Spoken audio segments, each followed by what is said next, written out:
As usual, we've all gathered here today to listen to another exposition of the Lord Buddha's teaching. He is the perfect one, the most magnificent one, the immeasurably compassionate one, the infinitely virtuous one, the most sublime. Before we commence today's sermon, let us take a moment to appreciate our great teacher, and in doing so, take in a moment to reflect on how extremely fortunate we are to have come across his teaching, the only teaching that exists, the only doctrine, the only path that exists for the deliverance of all sentient beings, to take us all to the end of suffering once and for all.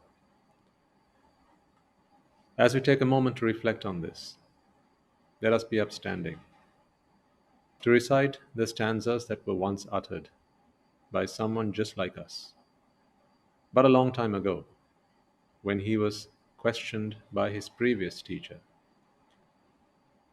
Whose disciple are you? Who do you consider your teacher? Who have you sought refuge in? The answers he gave to these questions today we shall utter with pride and honor. Following that, we will take refuge in the Noble Triple Gem, observe the precepts, and continue with the rest of today's proceedings.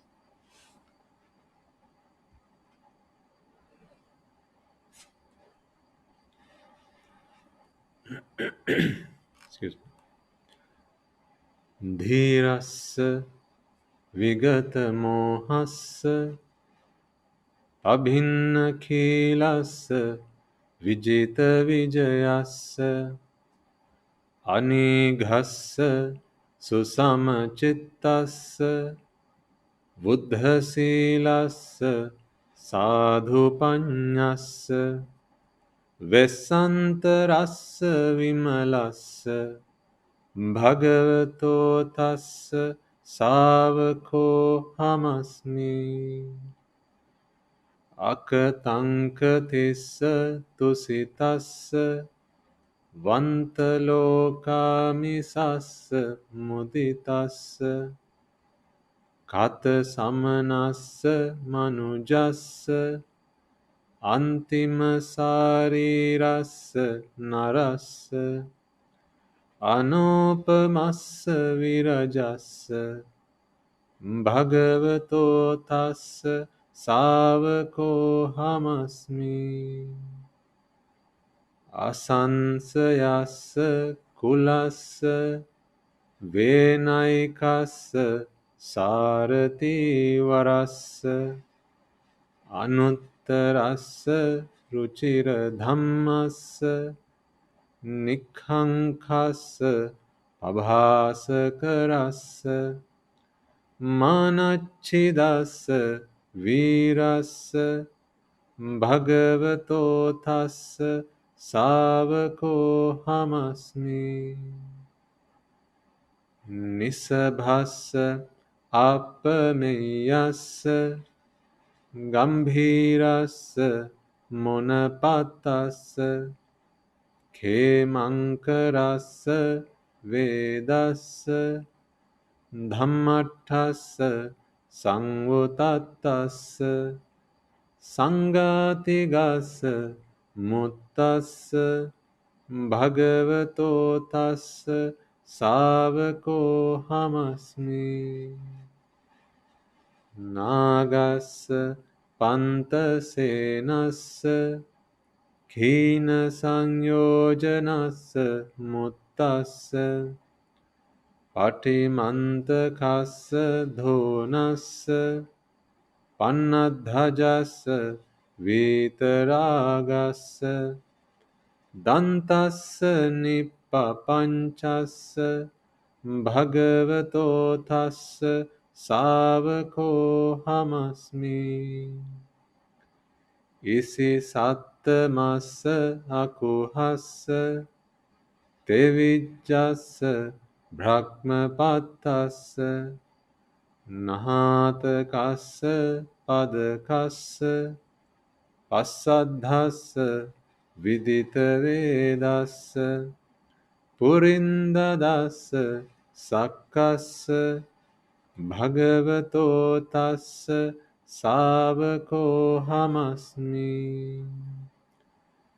අරියස්ස භාවිතත්තස්ස පත්තිපත්තස්ස වෙය්‍යාකරණස්ස සතිමතෝ විපස්සිස්ස අනභිනතස්ස නොඅපනතස්ස අනේජස්ස වසීපත්තස්ස භගවතෝ තස්ස සාවකෝ හමස්මි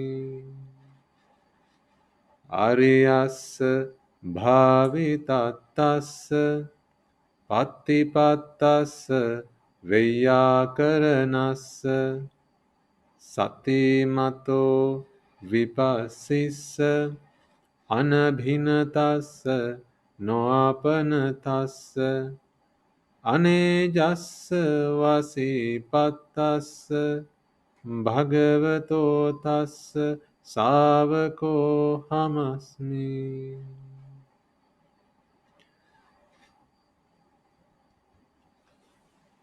නමෝ තස්ස භගවතු අරහතෝ සම්මා සම්බුද්දස්ස නමෝ තස්ස භගවතු අරහතෝ සම්මා සම්බුද්දස්ස නමෝ තස්ස භගවතු අරහතෝ සම්මා සම්බුද්දස්ස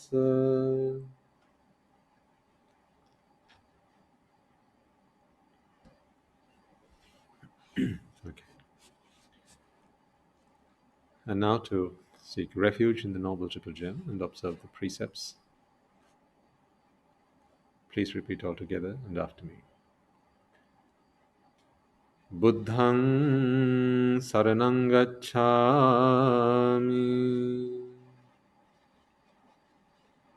Dhammaṃ saraṇaṃ gacchāmi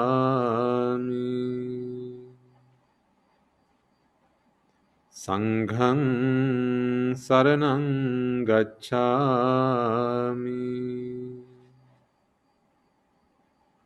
Dutiyampi buddhaṃ saranam gacchāmi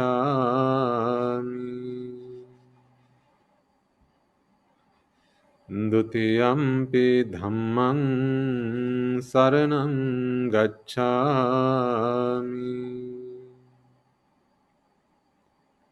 Dutiyampi saṅgham saranam gacchāmi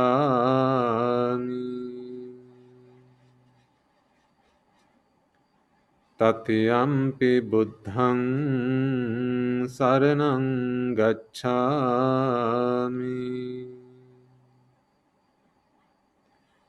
Tatiyampi dhammaṃ saranam gacchāmi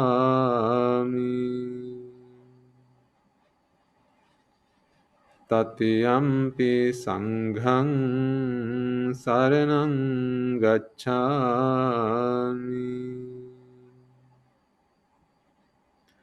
Saranāgamanam sampunnaṃ Pānātipātā veramani sikkhapadam samadhiyāmi Adinādāna veramani sikkhapadam samadhiyāmi Kāmesu miccācārā veramani sikkhapadam samadhiyāmi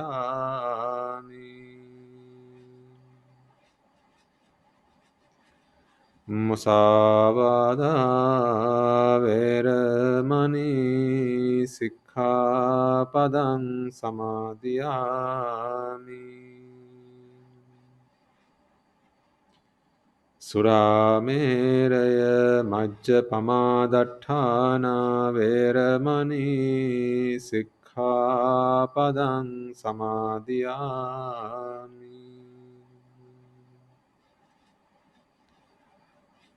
Tisaranena Saddhim Panchasilang Dhammang Sadhukang Surakkhitam Katva Appamadena Sampadeta.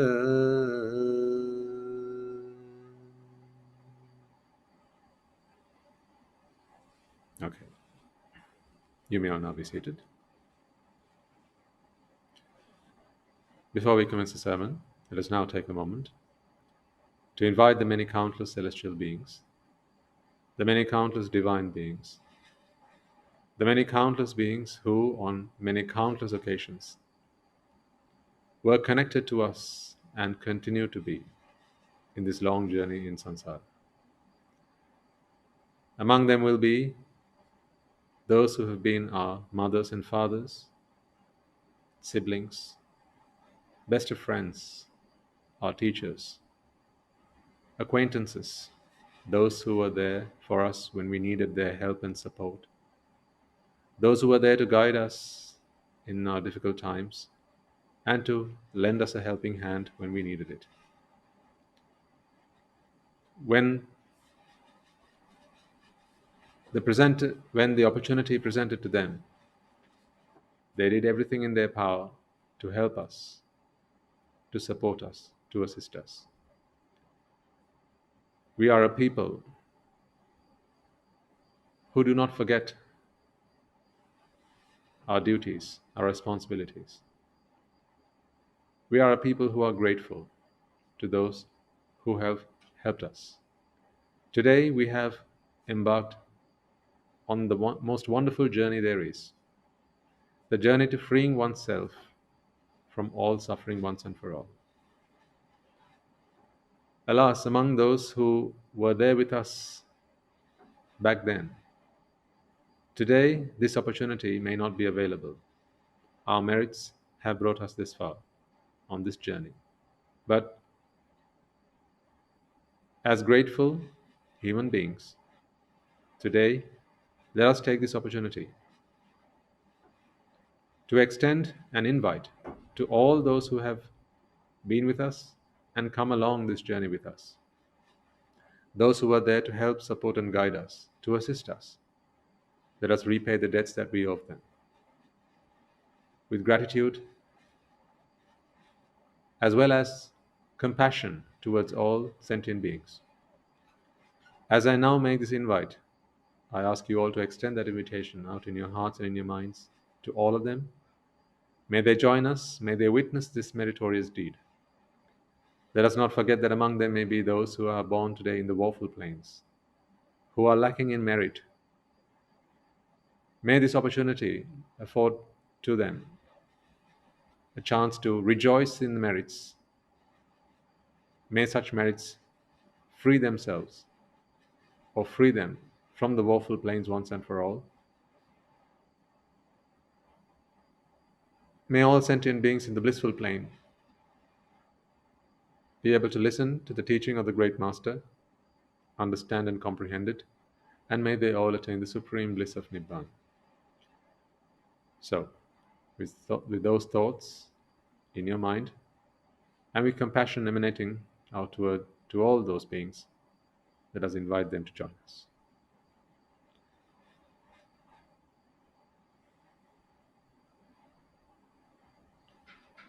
Samanta Chakravalesu Atra Gachantu Devata Saddhammang Munirajasa Sunantu Saggamokkadam Dhamma Savana Kalo Ayang Bhadanta Dhamma Savana Kalo ayang bhadanta. Dhamma savana kalo ayang bhadanta.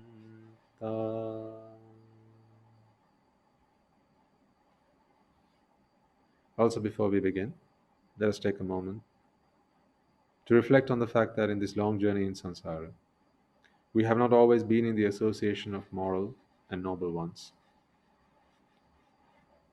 In fact, the truth has been quite the opposite. We have virtually always fallen into the association of ignoble, immoral beings. These associations defiled our minds with desire, aversion, and delusion, and having been blinded in ignorance and attachment, on countless occasions we would have offended, insulted, desecrated, and reviled the noble ones. The consequences of such actions today are that we are hindered on our journey to freeing ourselves. The very great values and virtues that we once desecrated are the very values and virtues that today we seek to instill within our minds and within ourselves and to embrace. Today we understand the errors in our ways. Therefore, let us take a moment to seek their forgiveness. From the noble ones, the Samma Sambuddhas and the Pacceka Buddhas, Arahata Buddhas, Anagami, Sakudagami, Sotapannas, be they on the path of having attained the fruits, as well as the Buddha's ministry to Sambuddha Shasana, for any thoughts, words, or actions of revile, desecration, slander, insult, or offense that we might have directed towards them. Let us take a moment to do that, and as you do so, I urge you to make a solemn promise to yourself to never conduct yourself in this manner ever again.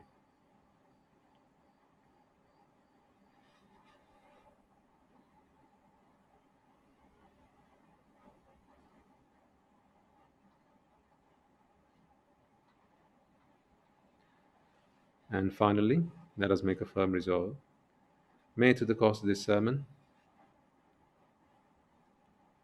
if there have thus far remained any gaps in your understanding which have kept you from achieving the first noble state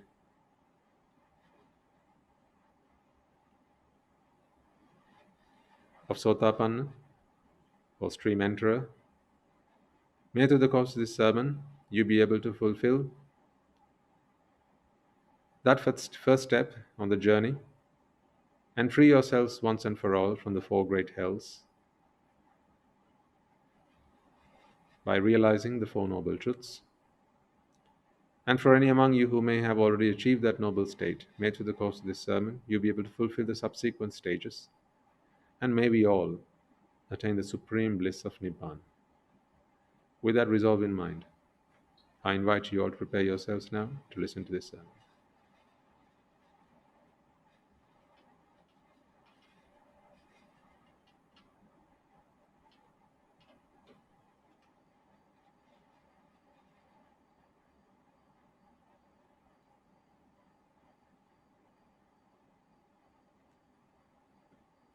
Okay.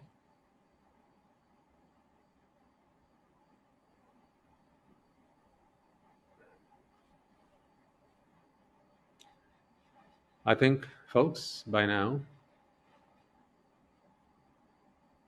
you're all well aware that you're not alone on the battlefield.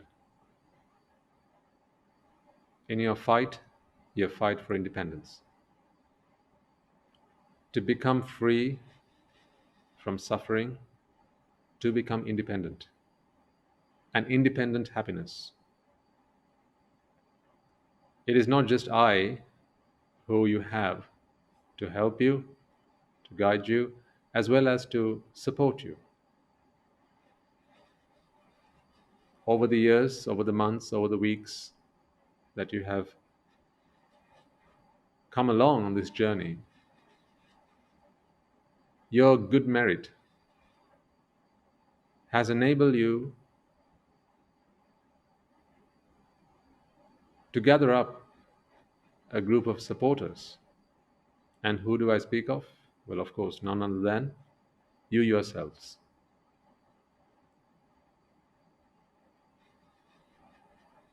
It is truly with a great sense of respect and deep appreciation that I mention these words. That what I have seen, what I have witnessed among you, and of course, this is what I have seen from not even seeing your faces, but the way in which you conduct yourselves.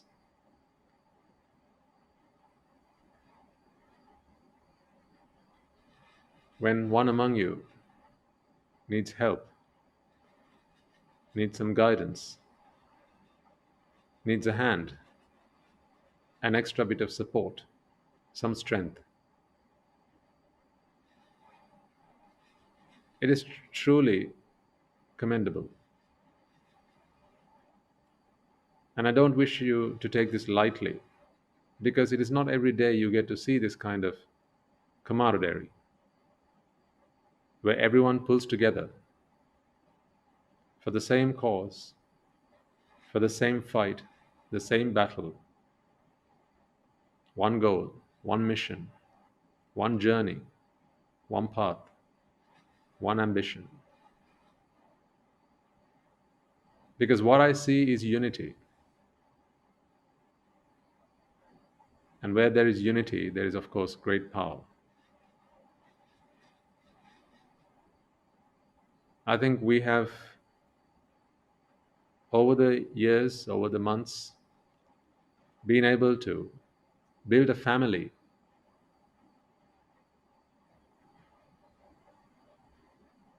of Tathagata Shravakas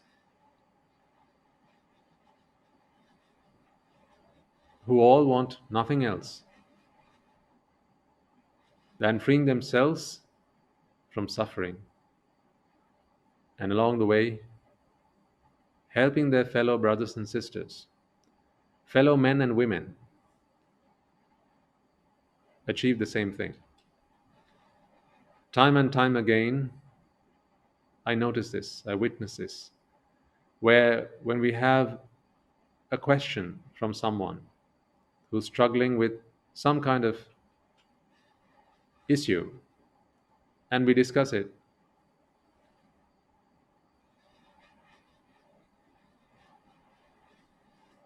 we never fail to receive something. It could be a letter, maybe a short analogy, maybe something that someone has personally experienced themselves,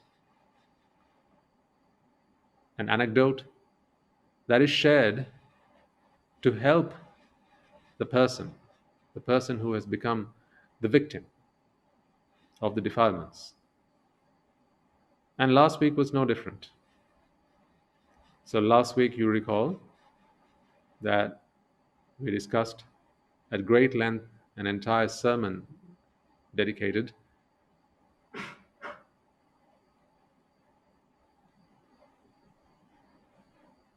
to discuss a practical problem, a series of events that had unfolded in someone's life, and they were seeking help. Your call for help was not only heard by myself, but also others just like you, your fellow supporters. See, it may be that you've never met each other.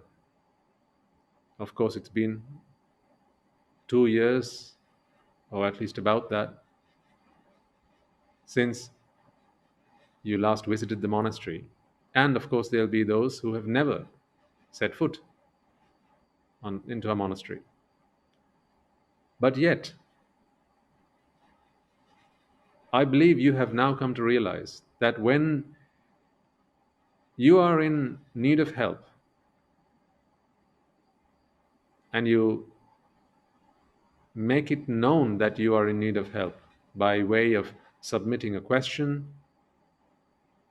to us, and when that question is read out and we work through an hour, a couple of hours to find a solution to that problem, it is not just advice and guidance that you receive from Swami Nuhanse, but also sometimes a flurry of emails containing supportive words, guidance, help, assistance ensues. And as I say, last week was no different. So last week we went through the contents of an email that was submitted containing some issues that were faced by a good lady, and we discussed it, of course, at some length. And today I have at hand something that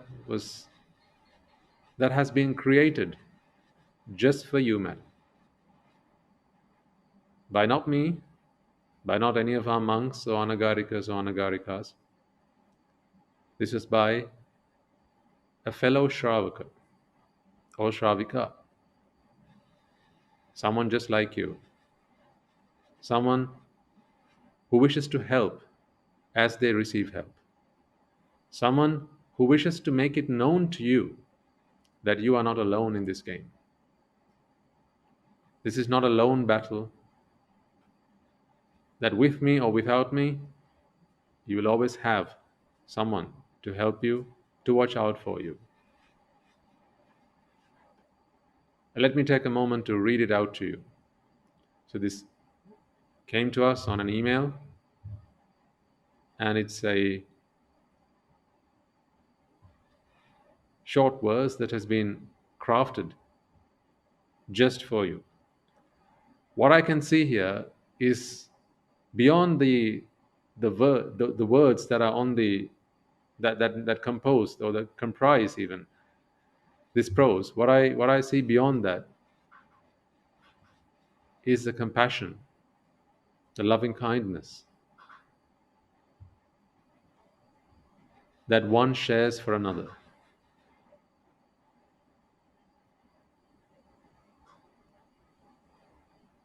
Making their best efforts, putting aside time, because we all understand how precious time is.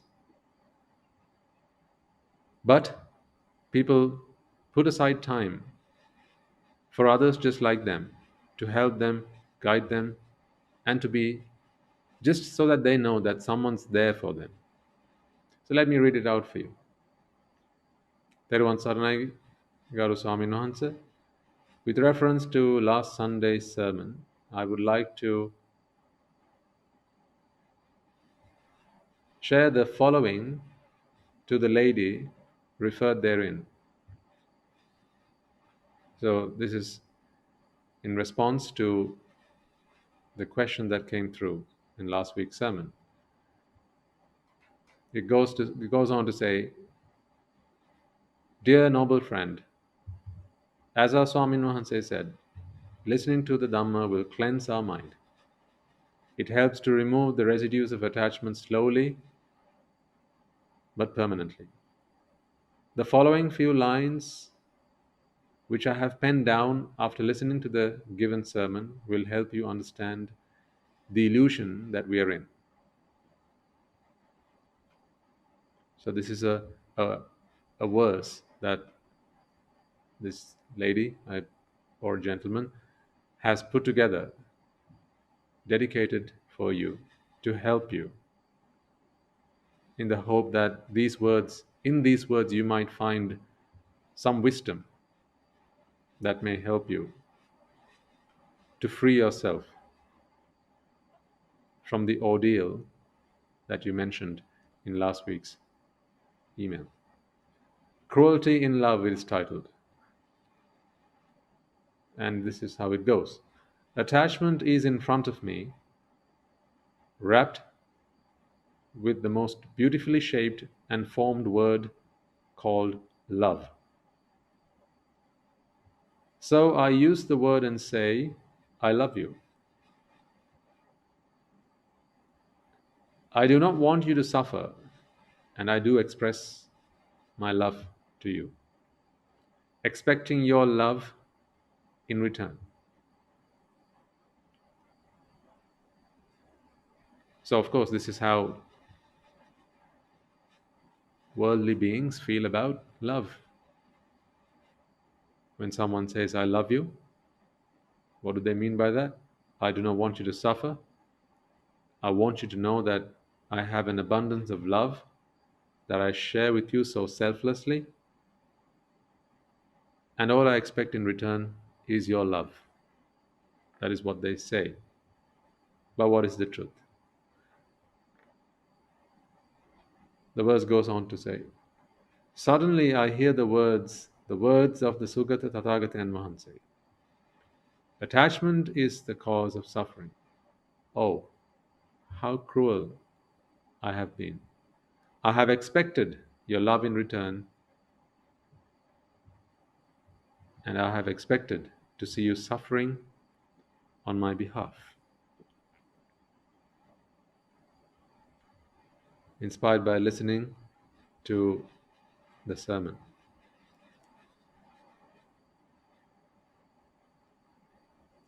A few words, but words of compassion nonetheless.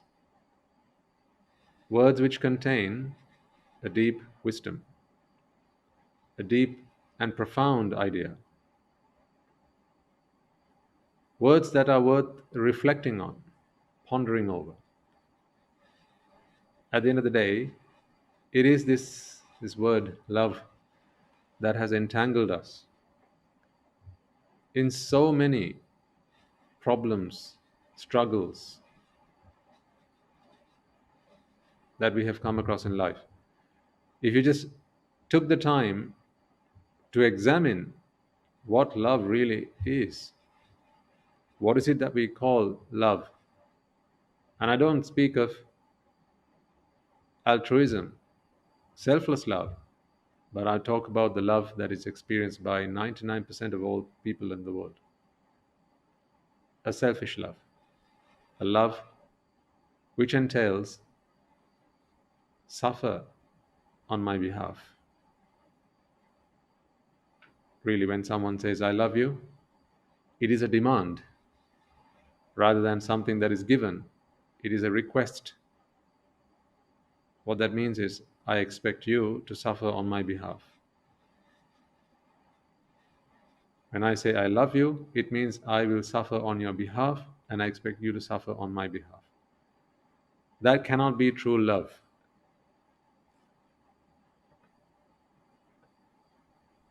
True love cannot contain suffering, it cannot entail suffering. If suffering is the one thing that all sentient beings fear and hate the most, if suffering is the one thing that all sentient beings want to be without, then why introduce that into our lives?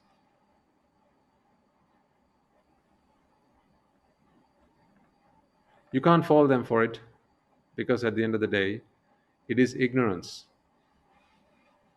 that drives one to seek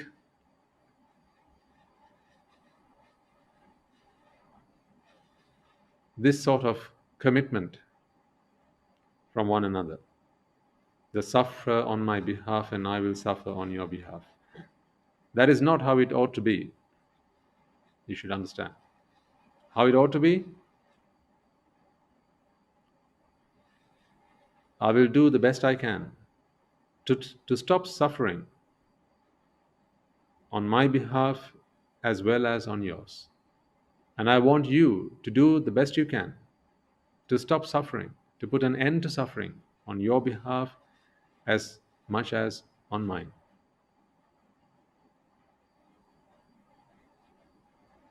The definition of the word suffering, or rather the definition of the word love, I think it's high time it got rewritten. I think it's high time people put some thought into this word and realize that actually love is not really love.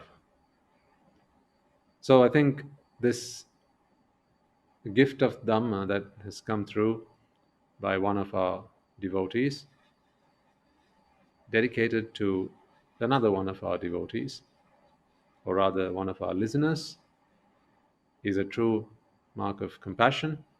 And may this gift of Dhamma help both the giver and the receiver on their journey to freeing themselves from suffering. Regardless of what extent to which that happens, I take pride and I rejoice in the fact that time and time again you continue to prove to me, to us, to the Mahasangha, that you are also now part of the Sangha. In the Buddha's own words, Bhikkhu Bhikkhuni, Upasaka Upasika, all four quarters that bear the Buddha's words, bear his doctrine, and practice it to free oneself and help others along the way are considered the Sangha. There is, of course, the conventional Sangha, but this is the absolute Sangha, of which you are all part of. The world needs more people like you. And I want you to continue to be like this. This is an invitation to all of you. I remember with great regard how, when you used to visit the monastery, if there was a newcomer to a sermon, how you would welcome him or her, offer them a seat, make sure that they were looked after, and you did everything possible and available to you to ensure that they would return another day. Not because you wanted anything in return. Of course, there was nothing for you to get in return, except for maybe the merits of helping another person. But rather, you knew fully well the beauty of what you had encountered, the power of what you had come across, and how much it has healed you individually as persons. And you wanted that opportunity, that gift, to be available and afforded to other sentient beings, other men, women, and children just like you. Long may that continue. Because in helping others, in the service of mankind, we become great. And that is what greatness is.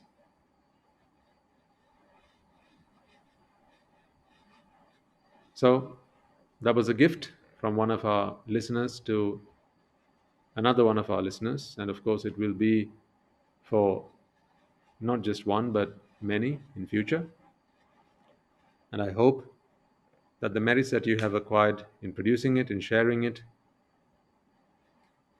help not only the person who has compiled this, but also all those who have applauded that good deed on their path to Nibbana. Sharing is, after all, caring.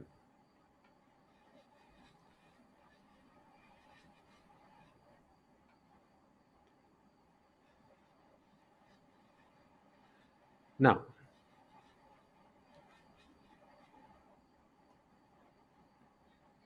we have discussed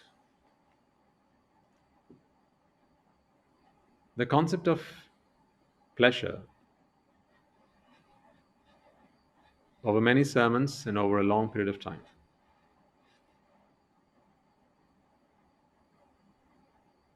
We have dissected pleasure in our previous sermons, taken it apart piece by piece. We have discussed how it comes into being, what are the factors that contribute to experiencing it, and how it is not all that it is claimed to be. So I want you to juggle your memory and bring back memories of that. See, folks, the nature of Buddhist philosophy is that on day one, as in when the doctrine is delivered, when the doctrine is first preached, it is at its purest form. So, of course, we speak of a time when the Lord Buddha, having attained enlightenment, revealed the Four Noble Truths.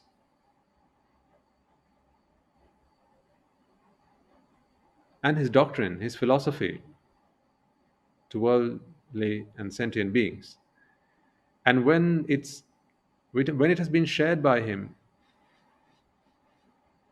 in the time that he has shared this Dhamma with us, it is in its purest form. Fast forward time, several years after his passing away,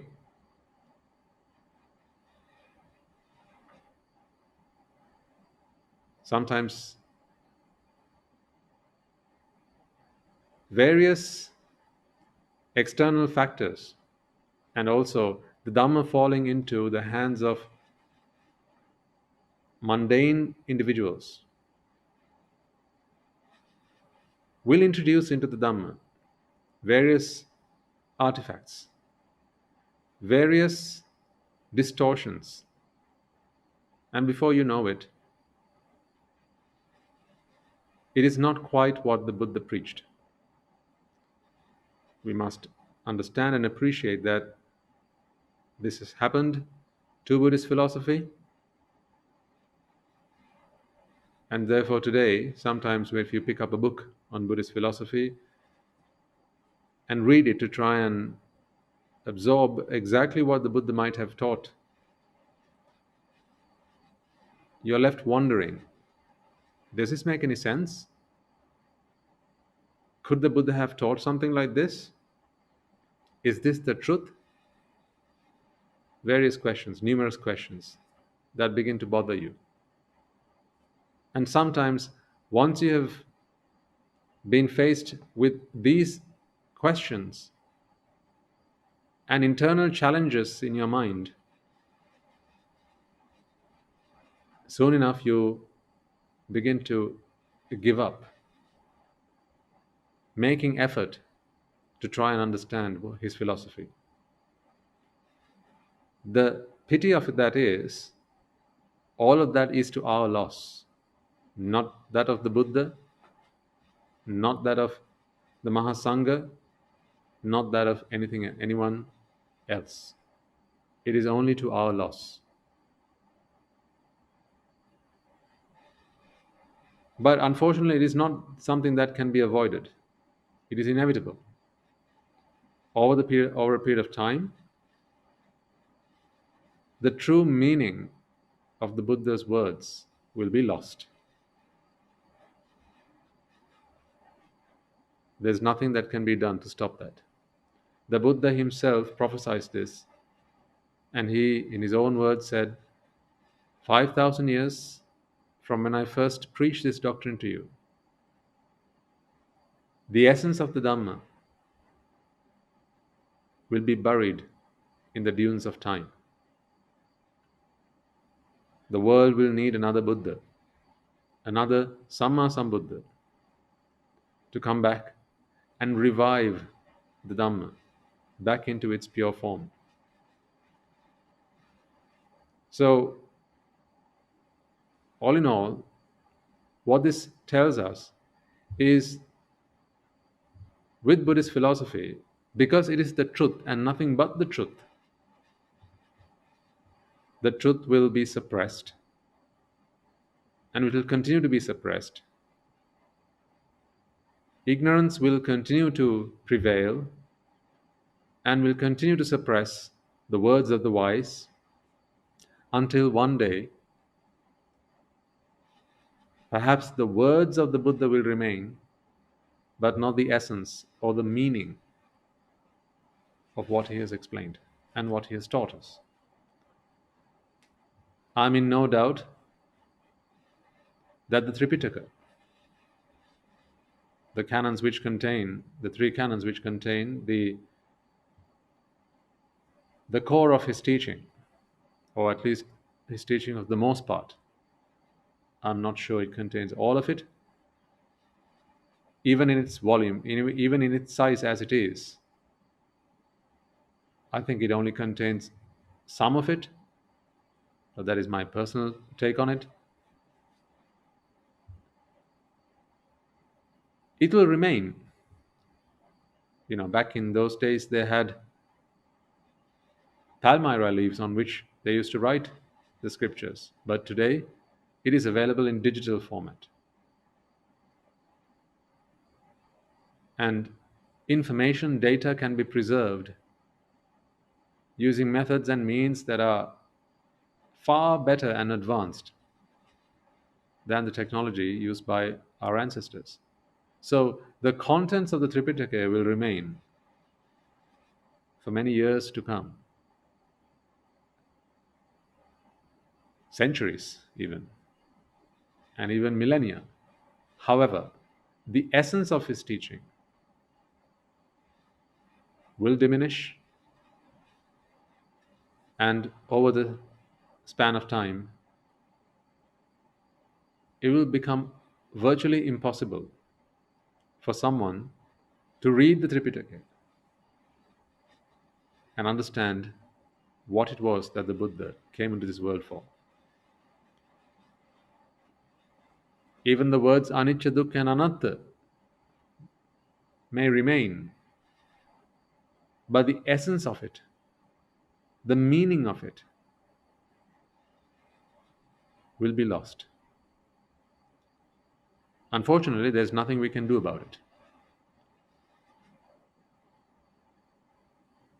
We can try and prolong this from happening, but of course, there's nothing we can do to preserve it past the expiry date that was claimed by the Buddha himself. He knew it, he saw it, and so he said it. Now, that is the nature of the truth.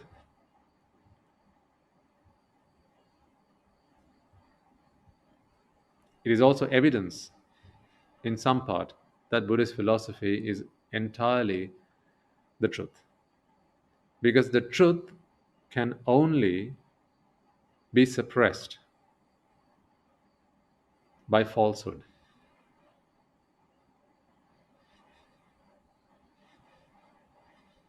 Whereas any other doctrine for that matter, as man advances, as his thinking ability improves, as science and technology pick up pace, other philosophies, other teachings, I don't mean all of it, I mean in general, won't stand the test of time. They will have to evolve to stand the test of time. They'll have to change. They'll have to adapt. Buddhist philosophy does not need to adapt because it is the truth. There is no such thing as Buddhist philosophy for the 21st century. The Buddha's doctrine was true back then, it is today, and it will forever be. The doctrine does not need to change because it is the truth. People will change, times will change, but the doctrine does not need to change because it is the truth. It cannot change because if it did, then it wouldn't be the truth, would it? Can you imagine that? Say, for instance, one of the sutras that was preached by the Buddha. Today we had to pick it up examine it, and then come to the conclusion that actually what the Buddha said does not really fit with the times that we live in. So therefore, he shouldn't have said that. Or had he been around today, he probably wouldn't have said that. He would have said this instead. And if we are talking about the Four Noble Truths, I don't mean about the code of conduct. That's a different matter altogether. He himself changed it, altered it from time to time. But that is a code of conduct for bhikkhus and bhikkhunis, not the concern of the majority of our listeners. But the Dhamma, the doctrine, imagine if we had to pick up one of his suttas, one of his teachings, examine it and say, well, you know what? It is the 21st century, and the contents of this discourse, they don't really quite fit with the way we see the world today. The world has moved on, and this sutta, this teaching of the Buddha, this doctrine that he has explained here, it does not qualify, is not capable of satisfying what we experience in the world today. That is an impossibility. We may not be intelligent enough to work out what he has taught us, but what he taught us was nothing but the truth. So it was at its purest form, coming out of his holy mouth in the Buddha's words. And from then on, it was over to time to distort it. It was over to men and women who were not well versed in the Dhamma, who were not Aryans, to distort it.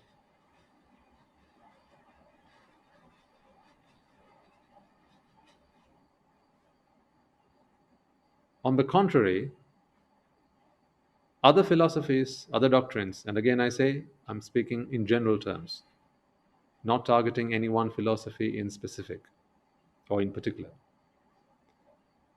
In general, most other philosophies, let me put it that way, most other philosophies, they will need to adapt over time. One such philosophy is science itself. The popular science that we have come to accept today as the philosophy or the doctrine that teaches us how the world around us works, how everything hangs together.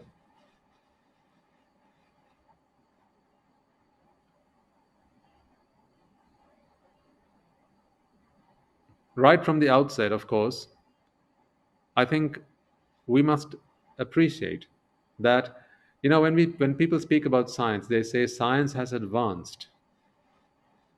That's a common expression, isn't it? Science has advanced. So for something to have advanced, then what was it in its previous state? Well, dumb, if you ask me.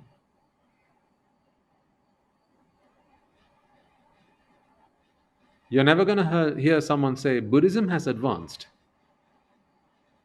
over time. Buddhist philosophy has advanced. That you're never going to hear someone say. If they did, they'd be speaking out of their place, out of their mind even. But science has advanced. So technology has advanced, meaning science has given itself, and rightly so. I don't think it's a bad thing. Rightly so. Science has given itself the opportunity to keep going back on its principles, theories, hypotheses, and change them, adapt them, alter them as and when needed. And hats off to science and scientists all around the world for doing it that way. Because what that means is,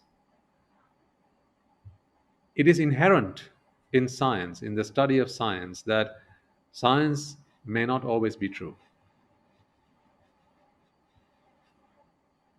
Any good scholar of science must accept that. I mean, that is the premise on which science actually works. That is why you have experiments. That is why you have laboratories in which you go and test things and find out if the hypothesis on which your experiment is based stands true, or if it needs to be altered, or if it can be wholly denied. That is the way science works. And do we have a problem with that? Of course not. That is how science should continue to work. The problem I see is here. The problem I see is when people attempt to use science to judge Buddhist philosophy.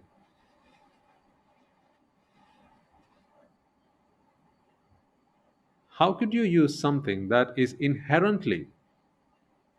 can inherently be prone to error to judge or gauge something that is error free?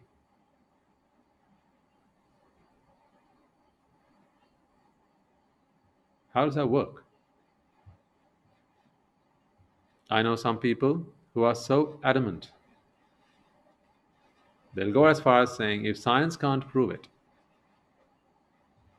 then I do not accept that Buddhism or any other phenomenon or any other philosophy is true for that matter. I think, right, this is my take on this, they have got science the wrong way. They're not really true scholars of science.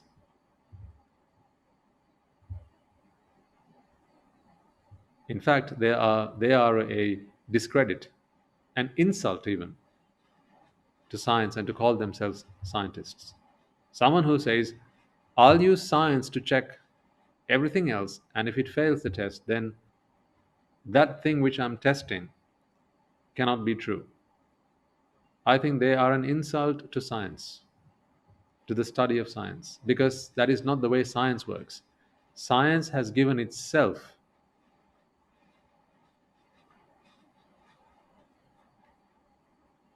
the room to maneuver, the room to make mistakes, trial and error, and learn, change, adapt, develop. What is considered to be true today by many can be proven to be a complete falsehood tomorrow. And it is the nature of science to accept that. Science is more than willing to accept that, because that is what science is. Testing the very theories that it contains, that it stands for. In fact, that is what it stands for: a continuous exercise of trial and error. But I don't think any good scientist will be ever heard saying, if science can't explain it, then it's a complete gimmick. If science can't explain it, it's a lie, it's a falsehood. No good scientist who's sane in their mind will be found saying something like that. Because if they were to say that, then the first discipline to which they'd have to apply that very concept is science itself. So, what this shows us is, unlike Buddhist philosophy, which is in its purest form as it is introduced to the world, science, however, on the other hand, strives to achieve its purest form every day. So, science, when it was first considered a discipline in its very rudimentary form, had many errors. There were many areas which were unrefined, many sharp edges, many flaws in thinking. So, what do people do? Every day around the world, scientists, through trial and error, and by using knowledge, making assumptions, basing experiments on hypotheses, they test them and they advance themselves. They advance the discipline of science every day.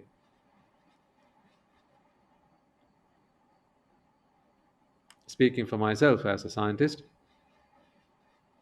I believe that is one of the most attractive things in science. It is what lured me into the discipline of science. The ability to always question yourself, the freedom to always question yourself and to stand corrected in the face of the truth. When true facts come to light, the ability, the freedom, really, the freedom to shed aside any understanding that has proven to be incorrect, to shed aside without as much as a morsel of remorse and accept the new truth.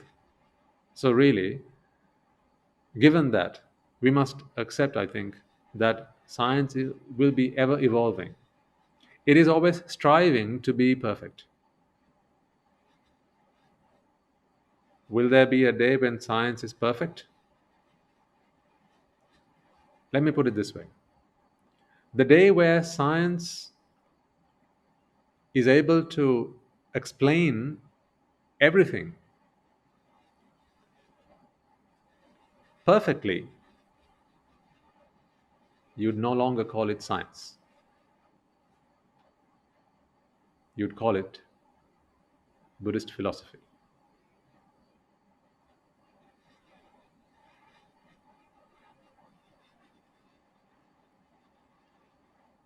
So, why do I talk about this today? Well,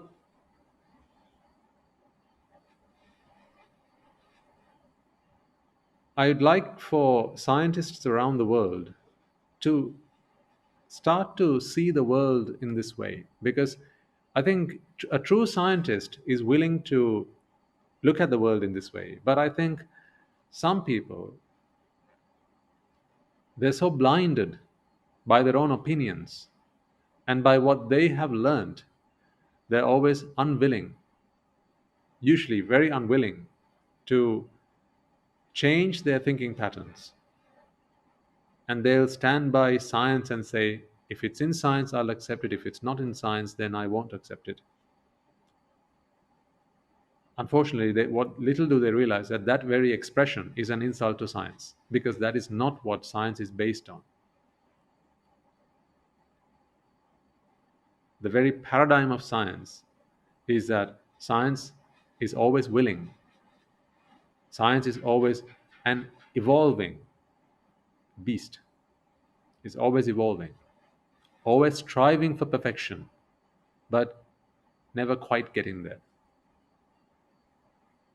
I mean, of course, over the last however many millions of years that people first started to think about the world and reason things and find logic to explain natural phenomenon, the advent of science and scientific thinking, over these last millennia, over the last many hundreds of thousands of years, science has advanced quite a lot. From the invention of the most primitive tools to the discovery of fire, the wheel, and today there are commercial space flights. So you can see the breadth, how far science has come. But what we need to do is to understand that is what science is. It'll always evolve. It'll always strive to be better. Just like you and I.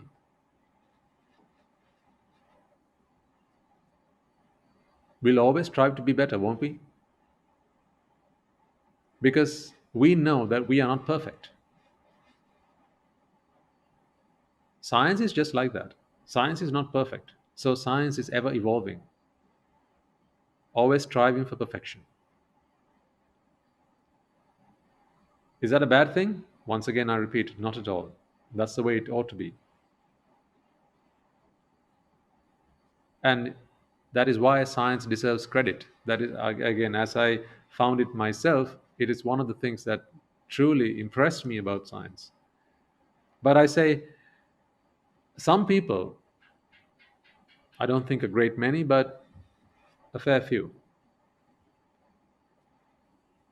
will completely discard anything that cannot be explained in scientific terms using the scientific knowledge of today. And that is why I say they cannot be considered true scientists. So I think you get the idea there. Now, a moment ago, I was speaking of pleasure. You'll recall when we discussed the subject of pleasure, folks, over many discourses, over many sermons, I helped you understand that really pleasure is not all that it seems to be.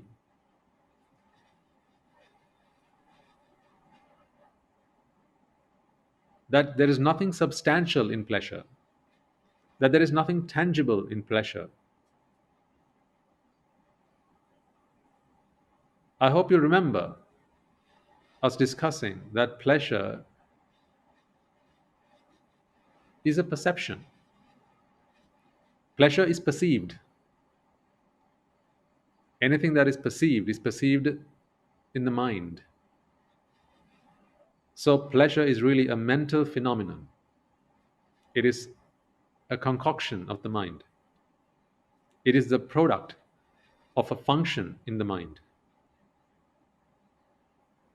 But ignorance tells us that pleasure is to be found in the world around us.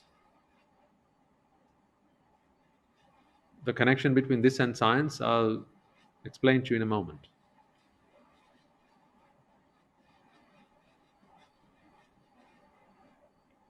I think today's talk, sermon, can be a life changing one for some people. Because it may be that there are some among you who have thus far rejected the idea, or at least struggled with the idea,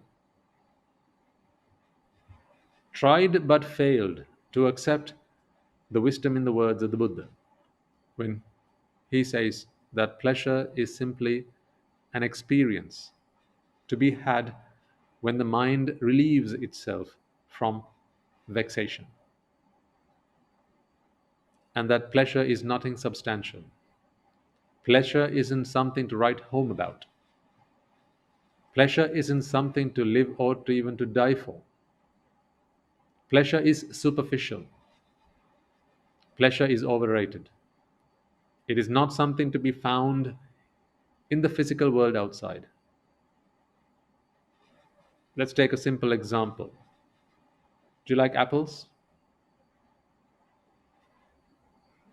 People like apples so much today. If you walk into the supermarket, you'll find at least a dozen different types of apple. Each one carefully selected, presented, marketed, laid on the tables or the shelves to lure a customer. Today you'll have connoisseurs in apple.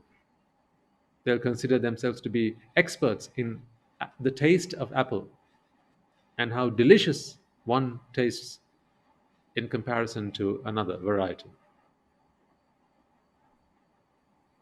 All because you think pleasure is in the taste of an apple.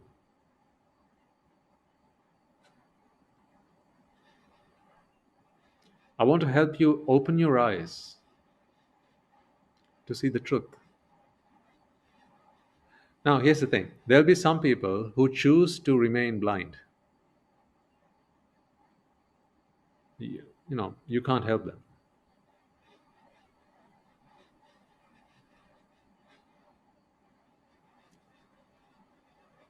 A wise man once told me, you can only wake up a man who's asleep. You can't wake up someone who's pretending to be asleep. So true, don't you think?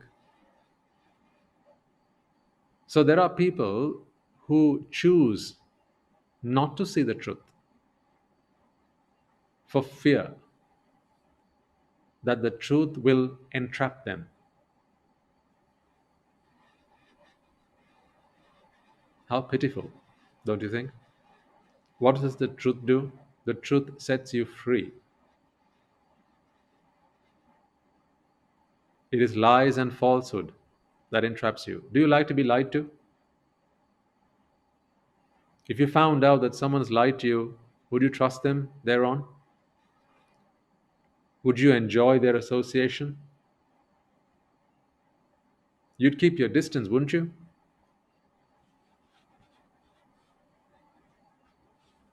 You'd try and avoid walking on the same road as them, if at all possible.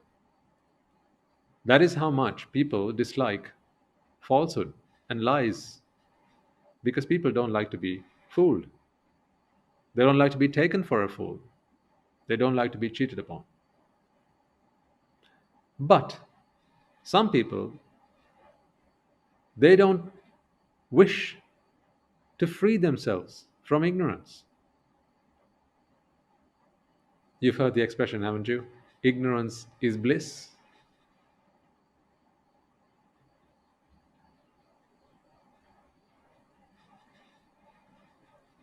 How at odds that is, isn't it?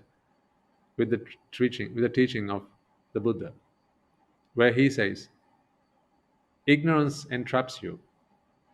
Freeing yourself from ignorance sets you free. The ultimate bliss is the ultimate freedom from ignorance. Whereas today you have people who walk on the surface of this globe considering themselves to be masters of life and everything to do with it, and they'll spew out all types of nonsense, including expressions like ignorance is bliss. How could that be so? If ignorance is bliss, then Buddhist philosophy must be hell, because it is the complete opposite of ignorance. But all that to aside, I hope I speak to people, and I know I do, there's no doubt about that. Even if you have come across this sermon or this video by mistake, and you're listening to it, nonetheless, I hope I'm speaking to people who wish to be freed from ignorance.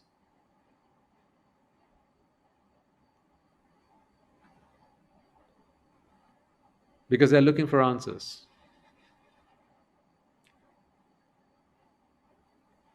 Answers to the problem of existence. An answer to the problem of why is it that my entire life has been an exercise of pursuing a perceived happiness, what I believe is happiness, and yet to this date I'm uncontented. I'm not satisfied. I'm not fulfilled. And I'm not happy.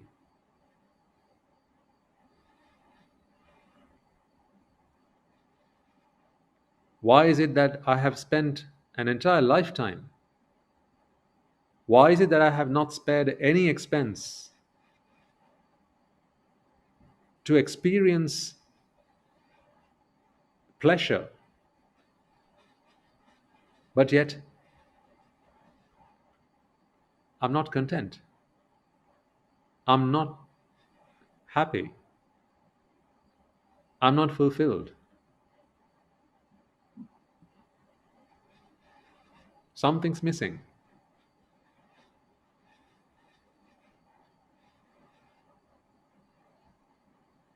I hope I'm peeping. I hope I'm speaking to people who think like that.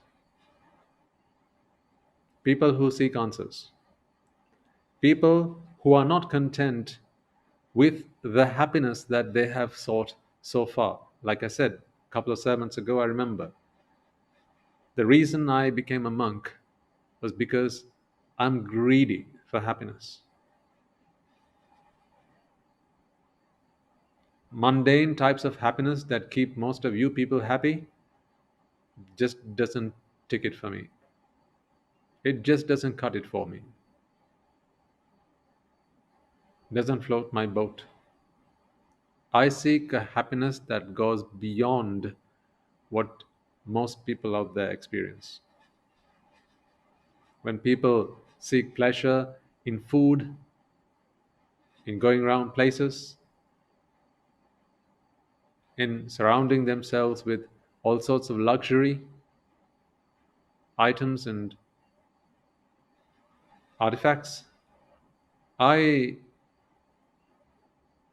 I'm not content with that. I want more.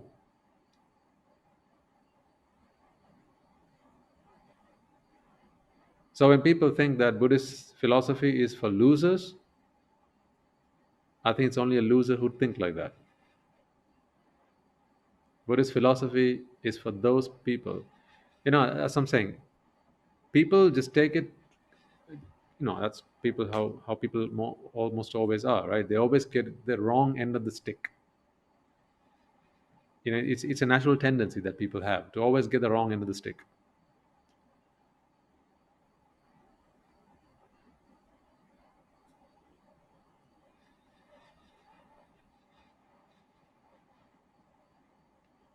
What is Buddhism for? People say it is to give up everything. And that's where the problem is. Never must you advocate that Buddhism is about giving up everything. If someone ever comes up to you and asks you, what is Buddhism? Is it true that Buddhism is about giving up everything?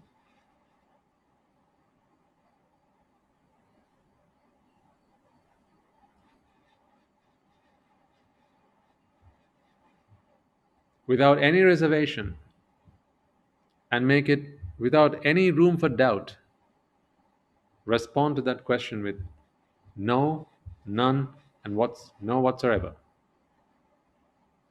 Buddhism is not about giving up anything.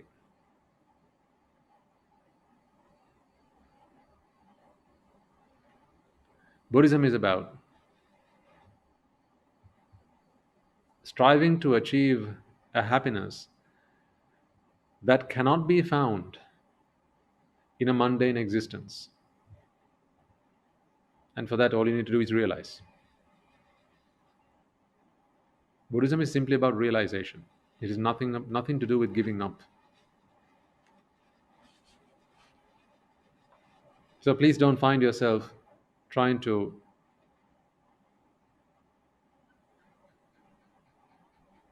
evangelize Buddhism to someone, maybe a non believer or a non Buddhist even.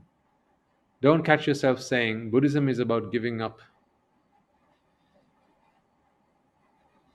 Don't catch yourself saying, I'm bound and I'm attached to all these things, right? My family, my work, my mortgage, my car, and all these things, they're just a lot of suffering. So I'm trying to give up all that. Therefore, I want to take up Buddhism. I want to go to a meditation class. I'm going to study Buddhism so that I can give up everything. You're barking up the wrong tree. It's not Buddhism you need.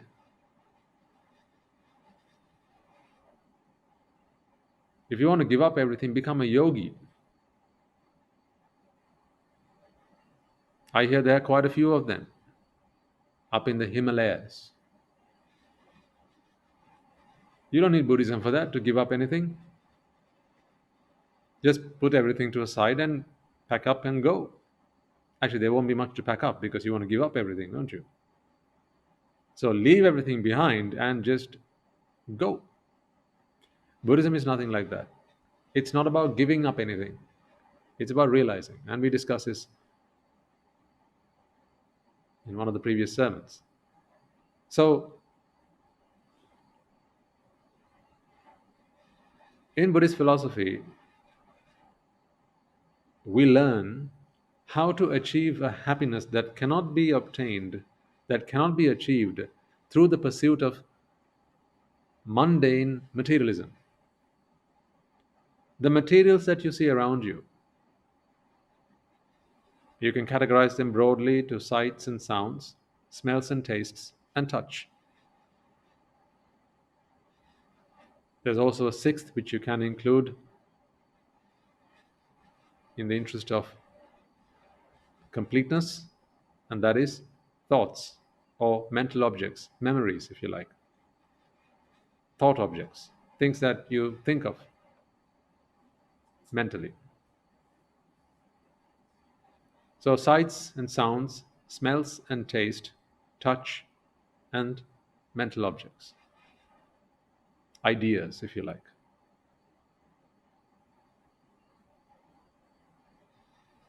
When you haven't realized them, when you haven't understood them, there'll be a tendency to seek pleasure from them. But unfortunately, every effort made to achieve pleasure from them is going to fall flat on its face.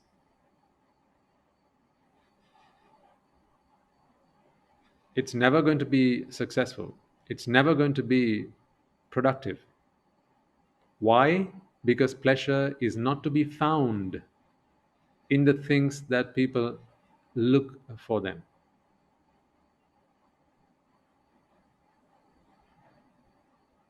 Even if you could find an oasis in the great Saharan desert, even if it were to rain en masse, you wouldn't find pleasure in sights and sounds, smells and taste, touch, and mental objects. This is the doctrine, this is the teaching that we have been trying to share with you all along. However, however, you may have your own reservations and you may have your own, you may be skeptical, you may have your doubts. And I understand why, I empathize. Why it is that people feel that there is logic in what we say in the Dhamma, in these sermons, but you fail to experience that. And the reason for that, folks, is that your experience is in contrary to what we preach, isn't it? I mean, experience without the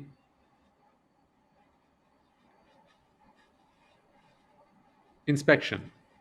If you don't inspect, if you don't examine this experience of pleasure that you have when you look at something and you say it's beautiful, the experience of pleasure that you have when you listen to something and you say that's lovely, sounds really nice, the experience that you have when you taste something and you say, oh, that's delicious, the experience that you have when you inhale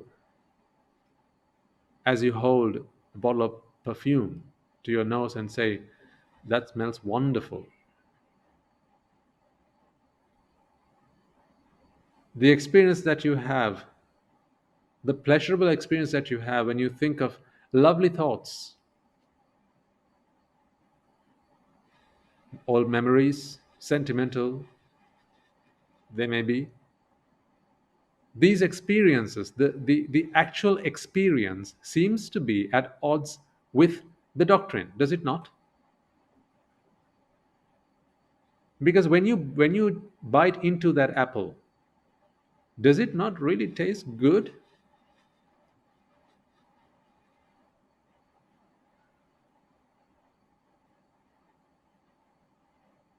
When you lap up that ice cream, doesn't it really taste good?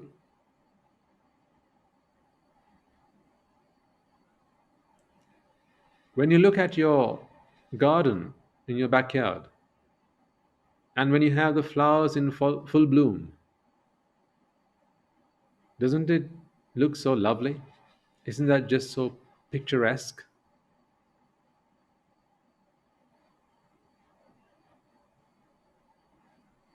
So you see, your experience seems to be at odds with the doctrine.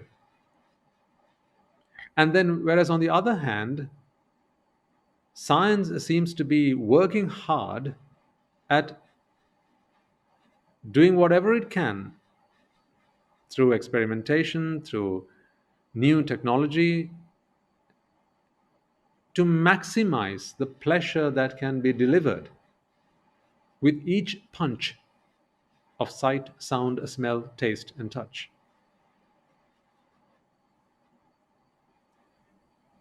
I bet even right now, in the laboratories of world famous pizza companies, where they manufacture fast food, and pizza being one of the most popular items of fast food, I bet even at this point in time, somewhere in a laboratory, someone's trying to work out how can we maximize that delicious taste? How can we pack even more deliciousness into a slice of pizza? And for that, they don't go to Buddhist philosophy. They look at science. They're looking at chemical balances. They're looking at the properties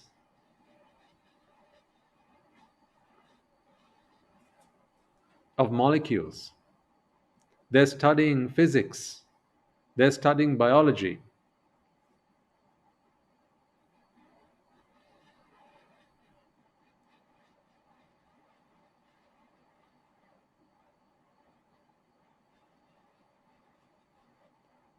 They're trying to work out how can we pack even more deliciousness onto a slice of pizza. And for that, they use science. And there'll be some branch of science that has been invented to deal with that.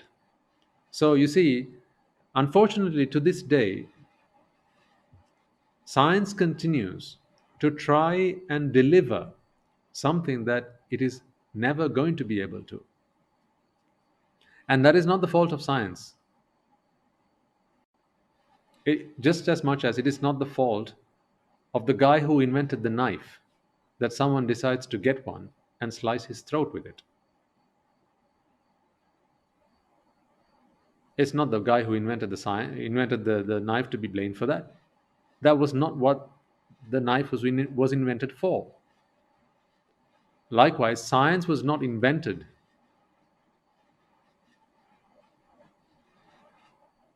to cook up some lies. It was invented to help people understand the truth. But unfortunately, science is being abused.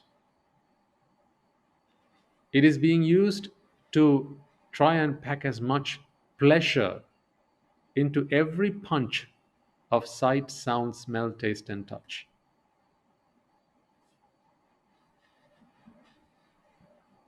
Just as much as there'll be food laboratories, there'll be sight laboratories where they're trying to use science to work out how can we make something look even more beautiful? How can we make something smell even more lovely? How can we make something sound even more melodious?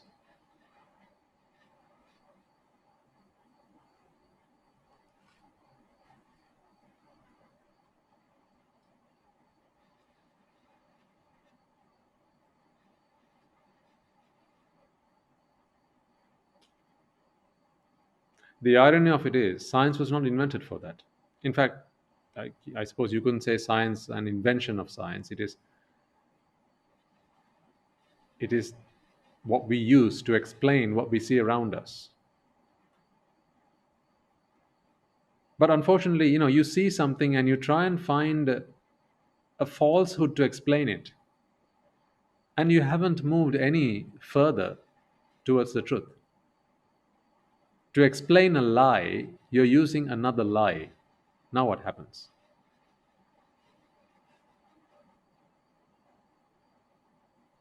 To explain something you see, you use a lie, you use a flawed mechanism. Now you're never going to get to the truth.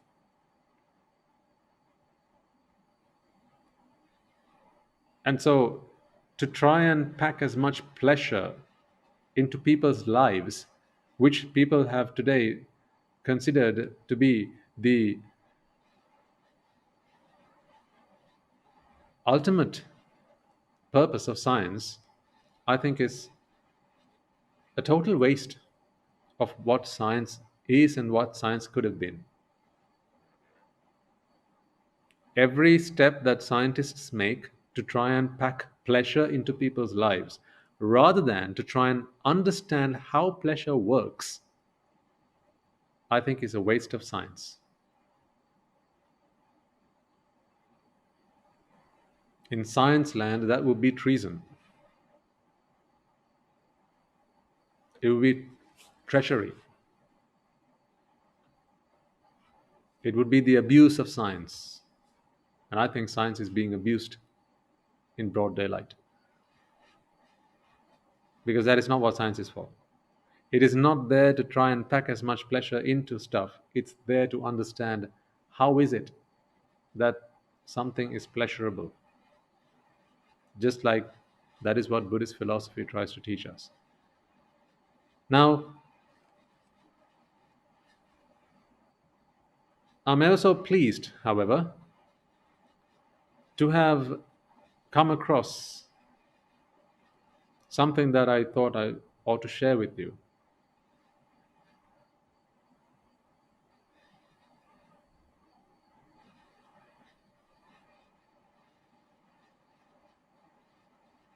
I stumbled upon in my study of psychology, which I have taken up as a recent engagement, because I want to try and help people understand the world from their point of view.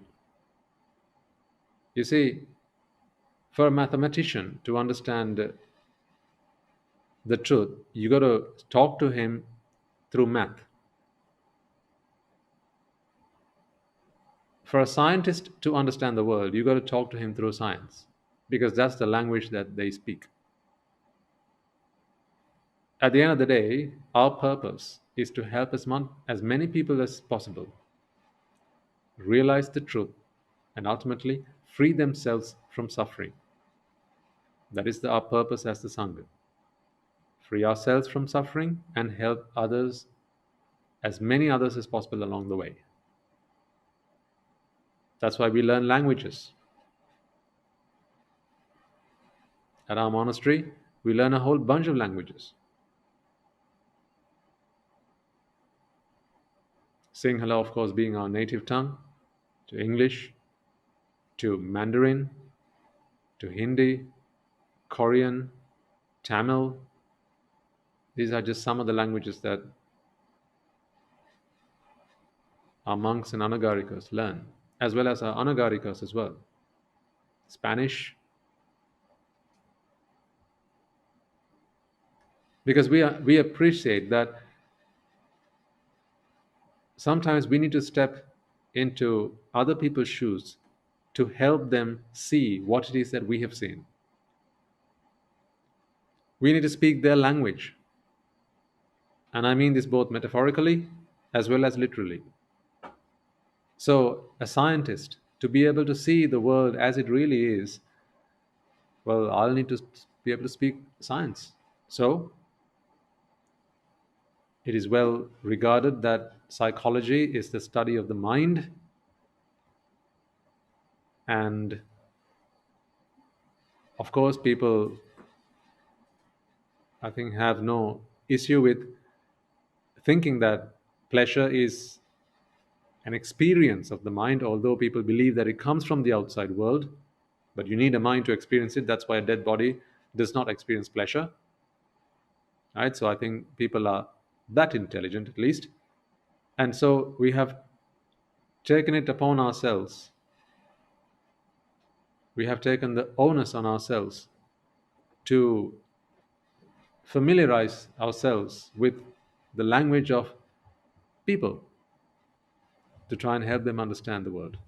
So, in my study of psychology of late, I had the good fortune of coming across a fine scientist, a psychologist.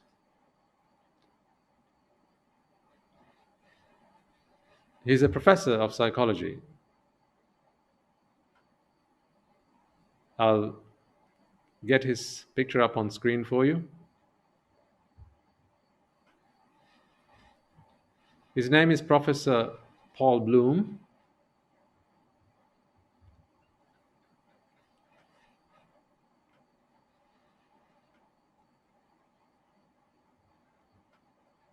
You should be able to see on screen now. So, this is his bio. He's a professor of psychology at the University of Toronto, and Brooks and Suzanne Reagan Professor Emeritus of Psychology at Yale University. So he's well regarded, I'm sure, for any psychologist or anyone interested in, even barely interested in the study of psychology. This is a name that must be familiar to most of you.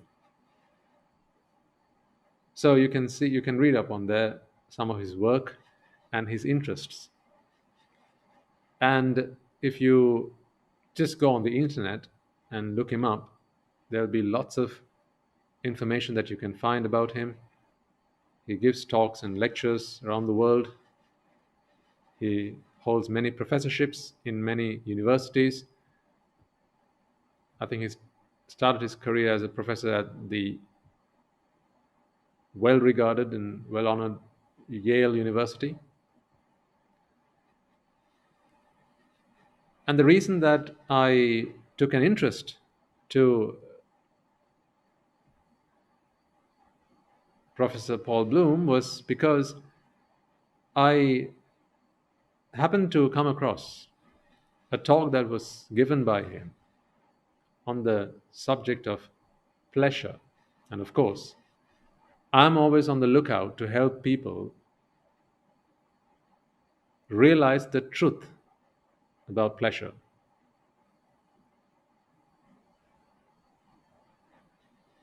So, listening to his talk,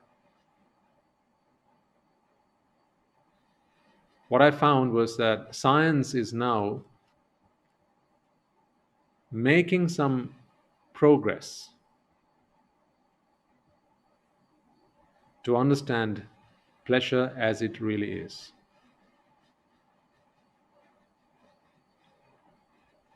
What pleasure really is.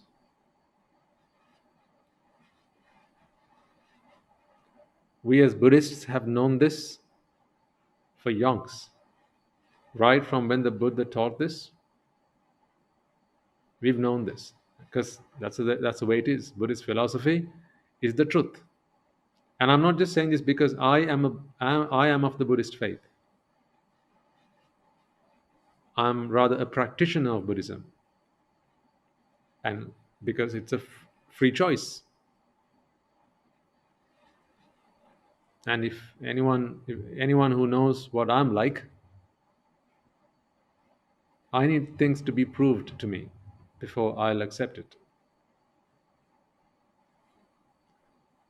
I choose to be a Buddhist.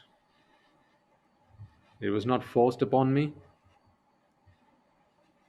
Of course, as a young child, when I asked my parents, they said I was a Buddhist, but I had no idea what that meant. But I started to question the world around me, trying to explain the things that I see around me. And then I came across the teaching. And then I realized what all I had thought Buddhism was until that point was all replaced by what I discovered through my teachers as the true teaching of the Buddha. Because in the Buddha's words, pleasure is what keeps us bound to this endless suffering. It is the non-realization of pleasure, would be the most appropriate way to put it, I suppose. Not necessarily pleasure, but the non-realization of pleasure that keeps us bound to suffering. In other words, once you realize pleasure, once you realize what pleasure is, you are no longer bound to suffering. Now, I'm just so pleased for mankind. I don't need any of this as evidence because my evidence is my life. The application of the Dhamma has enabled me to unravel my decisions, the ways I thought, the ways I worked, how I conducted myself in various situations in life. The Dhamma has enabled me to understand myself. True freedom is that, at the end of the day, understanding yourself. So the Dhamma has enabled me to do that. But as I said, there'll be people out there who will not be interested in Buddhist philosophy. They will not be interested in what the Buddha had to say. And they will so adamantly disregard anything that is not congruent with teachings of science and technology. And it is for those, for the benefit of those, and truthfully, if I may say so myself, with compassion towards such people, that today I share this with you. I have, up until this day, talked to you about the greatest man that ever lived, the greatest philosophy that was ever taught. I talked to you about the Lord Buddha.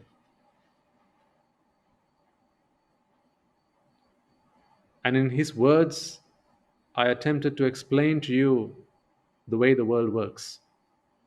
And I attempted to explain to you how you work. For most of you, that would have done it, but there'll be some among you. Even that doesn't work. So, really, what I'm having to do today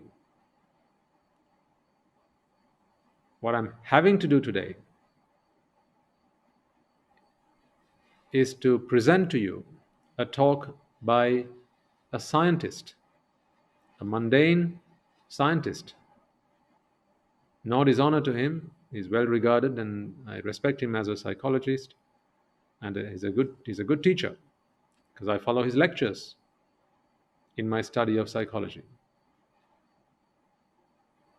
He's given a series of lectures at the Yale University, and I have been fortunate enough to get hold of them in my study of psychology. These are the lectures that I follow. So this professor, at a recent TED conference, most of you will be aware of what TED is. It's a popular global platform for well-educated, well-regarded people to come and share ideas that are worth thinking. So I would like for you to listen to what this professor has to say, because there are people who are not willing to listen to what the Buddha has to say. So I invite you to listen to what this professor has to say and consider, at least now, when science is trying to make baby steps to explain the truth of pleasure. So without further ado, I'll play the video to you. This is from a TED conference. And I may pause it from time to time just to further explain some points. But what I want you to do is to listen to this, watch this video, and see if there's anything in here that may challenge your current ways of thinking. Be open minded, as you should always be. Whether you're a believer or a non believer, you should always remain open minded. Because at the end of the day, what you believe or not is not what's important, it's whether you have realized the truth or not. Because it is the truth that sets you free, it is the truth that brings you happiness.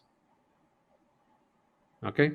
So let's watch the video and we'll continue our conversation there.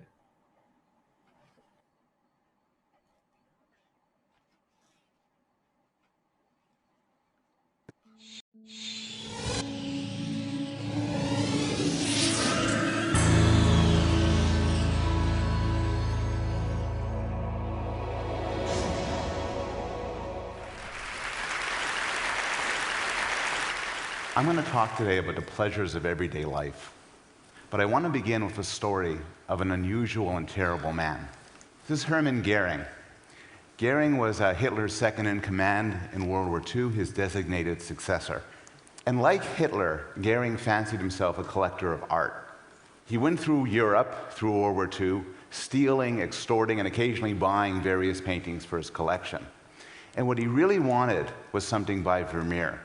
Hitler had 2 of them, and he didn't have any. So he finally found an art dealer, a Dutch art dealer named Han van Meegeren, who sold him a wonderful Vermeer for the cost of what would now be $10 million. And it was his favorite artwork ever. World War II came to an end, and Goering was captured, tried at Nuremberg, and ultimately sentenced to death. Then the Allied forces went through his collections and found the paintings and went after the people who sold it to him. And at some point, the Dutch police came in Amsterdam and arrested Van Meegeren. Van Meegeren was charged with the crime of treason, which is itself punishable by death. 6 weeks into his prison sentence, Van Meegeren confessed. But he didn't confess to treason. He said, "I did not sell a great masterpiece to that Nazi. I painted it myself. I'm a forger." Nobody believed him, and he said, "I'll prove it. Bring me a canvas and some paint, and I will paint a Vermeer much better than I sold that disgusting Nazi. I also need alcohol and morphine, because it's the only way I can work." So they brought him in. He painted a beautiful Vermeer, and then the charges of treason were dropped. He had a lesser charge of forgery, got a year sentence, and died a hero to the Dutch people. There's a lot more to be said about Van Meegeren, but I want to turn now to Goering, who's pictured here being interrogated at Nuremberg. Now, Goering was, by all accounts, a terrible man. Even for a Nazi, he was a terrible man. His American interrogators described him as an amicable psychopath. But you could feel sympathy for the reaction he had when he was told that his favorite painting was actually a forgery. According to his biographer, he looked as if for the first time he had discovered there was evil in the world. And he killed himself soon afterwards. He had discovered, after all, that the painting he thought was this was actually that. It looked the same, but it had a different origin. It was a different artwork. It wasn't just him who was in for a shock. Once Van Meegeren was on trial, he couldn't stop talking. And he boasted about all the great masterpieces that he himself had painted that were attributed to other artists. In particular, the Supper at Emmaus, which was viewed as Vermeer's finest masterpiece, his best work. People would come all over the world to see it, was actually a forgery. It was not that painting, but that painting. And when that was discovered, it lost all its value and was taken away from the museum. Why does this matter?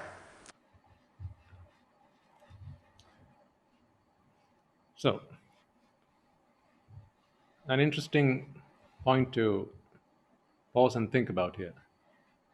So, in this story that the professor shares with us, a true historical event, he speaks of a work of art that in today's day and age would cost well over a dozen or tens of millions of dollars, lost all its value overnight simply because it was discovered that the painting had a different origin. There was no way, folks, that you could look at the two pictures, the two paintings, and say that one was different from the other.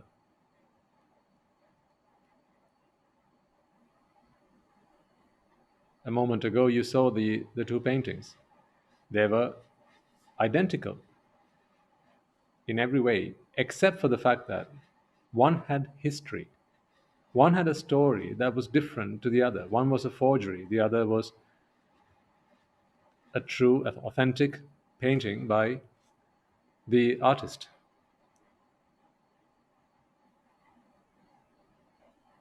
See, that story about the picture, isn't that all to do with perception?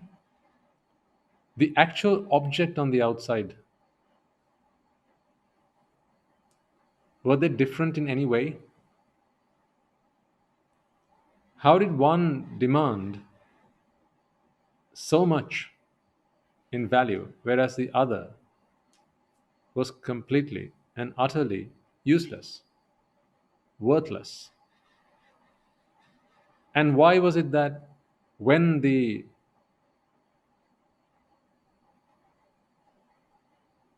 Nazi that was described there, when that man had acquired that picture, not knowing that it was a forgery, he got immense pleasure out of it.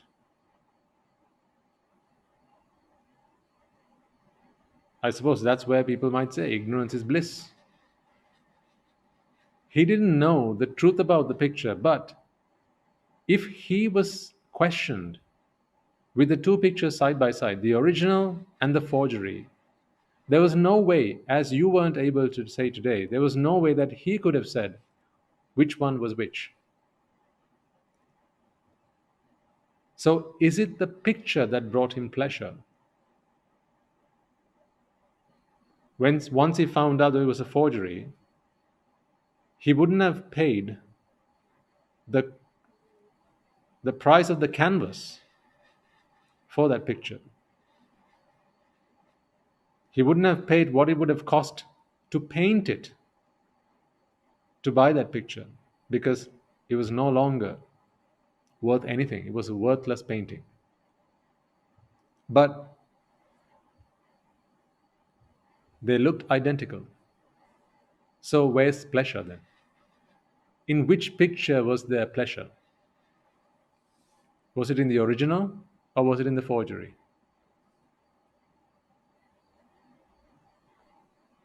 It surely wasn't in both, because if it's pleasure that one seeks from buying that picture and hanging it on their wall somewhere in their art gallery, for instance, if it's pleasure that someone seeks by walking into an art gallery and studying or looking at the pictures and appreciating their artistic value, then pleasure should have been experienced from both. Why was it that one became worthless when it was discovered that one painting was that the painting that he had bought was a forgery? And before he discovered that, he was worth $10 million. Different picture or different perception of the same picture? What was it that brought him pleasure? What was it that gave him value in the picture? Was it the picture? The strokes, the colors, the color balance, the mix of colors, the artistic flair? Was it that, or was it simply the perception? Don't you think it's really interesting? We've spoken about this many times before. How is it that a picture, I remember speaking about Mona Lisa. How is it that a picture of Mona Lisa can bring someone so much pleasure? Whereas if it were a forgery, then you wouldn't look at it twice. So, where is beauty? Is it in the sight? Let's continue listening to this. I'm a psychologist. Why do origins matter so much? Why do we respond so much to our knowledge of where something comes from? Well, there's an answer that many people would give. Many sociologists, like Veblen and Wolff, would argue that the reason why we take origins so seriously is because we're snobs, because we're focused on status. Among other things, if you want to show off how rich you are, how powerful you are, it's always better to own an original than a forgery, because there's always going to be fewer originals than forgeries. I don't doubt that that plays some role, but what I want to convince you today is that there's something else going on. I want to convince you that humans are, to some extent, natural-born essentialists. What I mean by this is we don't just respond to things as we see them or feel them or hear them. Rather, our response is conditioned on our beliefs about what they really are, where they came from, what they're made of, what their hidden nature is. I want to suggest that this is true not just for how we think about things, but how we react to things. So I want to suggest that pleasure is deep, and that this isn't true just for sort of higher level pleasures like art, but even the most seemingly simple pleasures are affected by our beliefs about hidden essences. So take food. Would you eat this? Well, a good answer is it depends. What is it? Some of you would eat it if it's pork but not beef. Some of you would eat it if it's beef but not pork. Few of you would eat it if it's a rat or a human. Some of you would eat it only if it's a strangely colored piece of tofu. That's not so surprising. But what's more interesting is how it tastes to you will depend critically on what you think you're eating.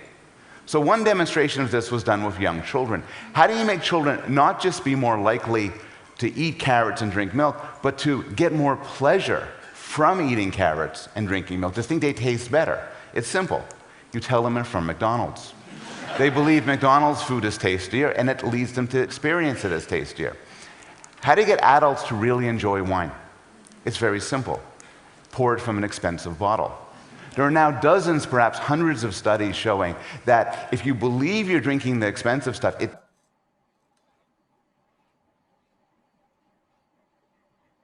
Now, this is where I invite you to turn back at yourselves and examine your lives. Look at the things that you have surrounded yourself with, the lifestyle that you have come to learn to live, like drinking wine, and how that makes you feel good. And you'd say that it tastes really good, but it so happens to be that scientists have today found out that when it's poured from an expensive bottle, it tastes better. How does that work?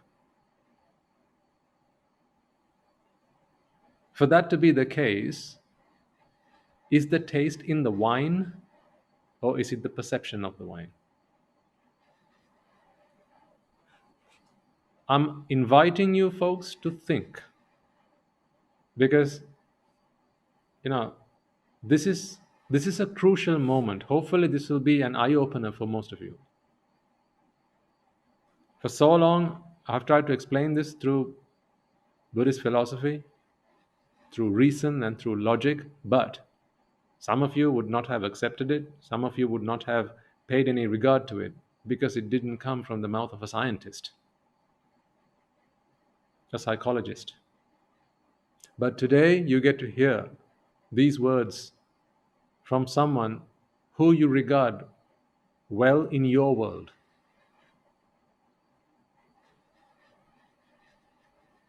This gentleman does not have all the answers, because what he says, what he speaks, is not Buddhist philosophy in its entirety.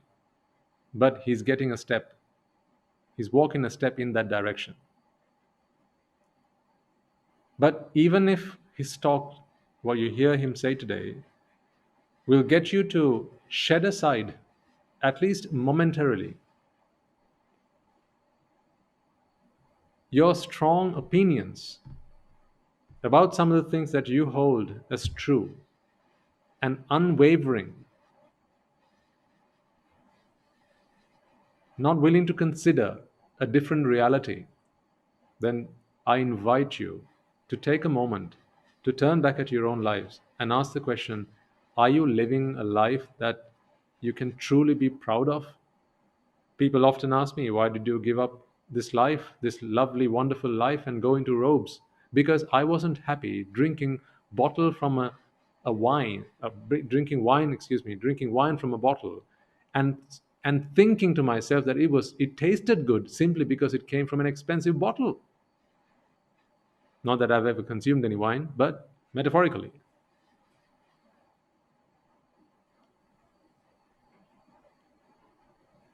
I wasn't happy about looking at a piece of art or having something to eat and then experiencing a fake pleasure when actually that taste did not come from the food that I took the trouble to purchase, to prepare, to cook, to eat, to chew, to swallow, all for the purpose of taste. And then to realize actually none of that was in any of the above activities. It was simply in my perception of it. I don't like to be taken for a fool. What do you think is going on in the world out there? What's going on in your life? I ask you to consider. Listen to these words, listen to what he has to say, and ask yourself, is this the life that you live? Are you okay with that? If wine tastes better to you, or any drink for that matter, tastes better to you simply because it gets poured out of an expensive bottle, how can taste be a factor of the fact that it's poured out of an expensive bottle? You could take the same liquid, put it into a bottle, change the price tag, and it tastes better. Are you okay with that?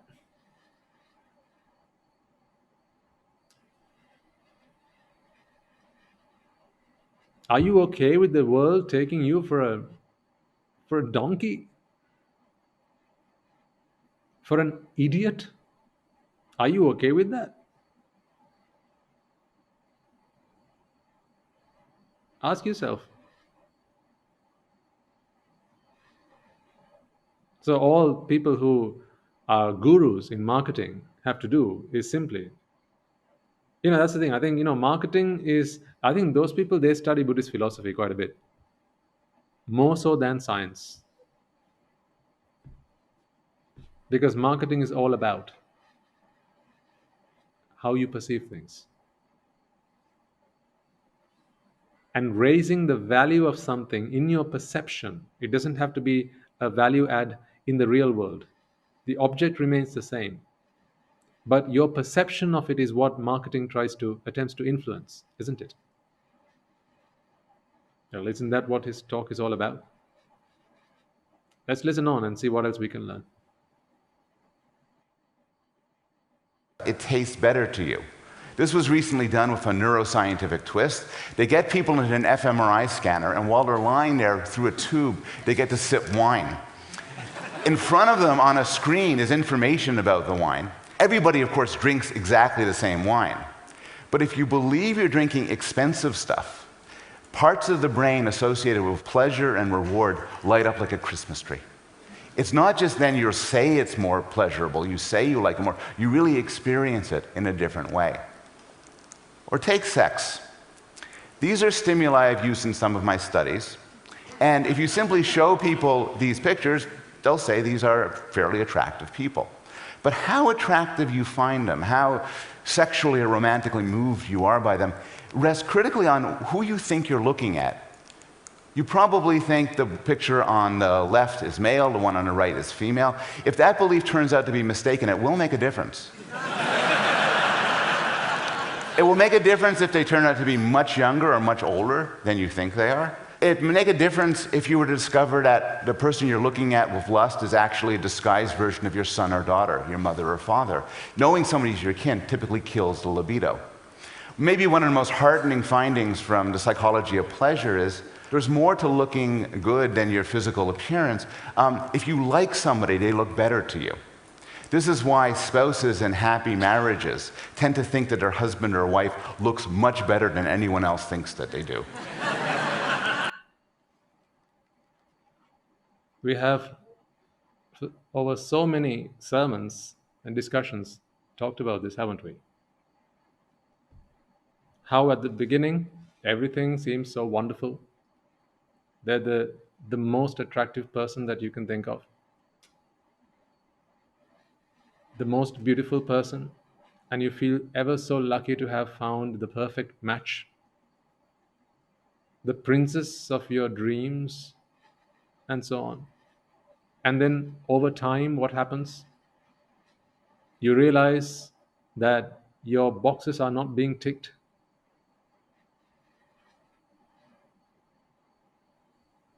She's not scratching my back. So more disappointments start creeping in to your relationship. And then what you once found was beautiful no longer turns out to be the case. Because there's no longer relief from vexation. At the beginning of any relationship, or at least most relationships, the pair or the two people are so very eager to satisfy each other. You're very concerned, you're very cautious, you're very careful not to tread on each other's toes. You're very thoughtful about the other person. You always check if they've eaten before you've eaten. You always check and make sure that they're comfortable before you are. So there's always them before you. So by doing that, the other person in the relationship gets a lot of the things that they want from you. So you are able to relieve them of many of their vexations. Essentially, that is what's going on under the hood. It's not about making them happy as much as it is about relieving them from their vexations. Because they're vexed about all sorts of things.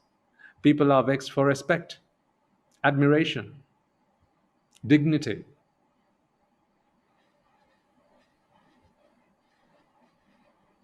Egos have to be satisfied. Right? So when all of these things are being provided, are being satisfied, then all of a sudden the person that is giving you all this appears to be all the more attractive.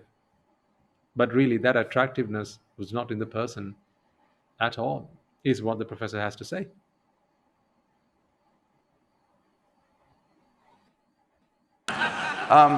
A particularly dramatic example of this comes from a neurological disorder known as Capgras syndrome. So Capgras syndrome is a disorder where you get a specific delusion. Sufferers of Capgras syndrome believe that the people they love most in the world have been replaced by perfect duplicates. Now, often a result of Capgras syndrome is tragic. People have murdered those that they love, believing that they were murdering an imposter. But there's at least one case where Capgras syndrome had a happy ending. This was reported in 1931. Research described a woman with Capgras syndrome who complained about her poorly endowed and sexually inadequate lover. But that was before she got Capgras syndrome. After she got it, she was happy to report that she has discovered he possessed a double who was rich, virile, handsome, and aristocratic. Of course, it was the same man, but she was seeing him in different ways. As a third example, consider consumer products. So one reason why you might like something is its utility. You can put shoes on your feet, you can play golf with golf clubs. So take a moment to study these three objects. A pair of shoes, some golf clubs, and the thing on the bottom left corner, that's a bit of chewed bubblegum. How much would you be willing to pay for those things?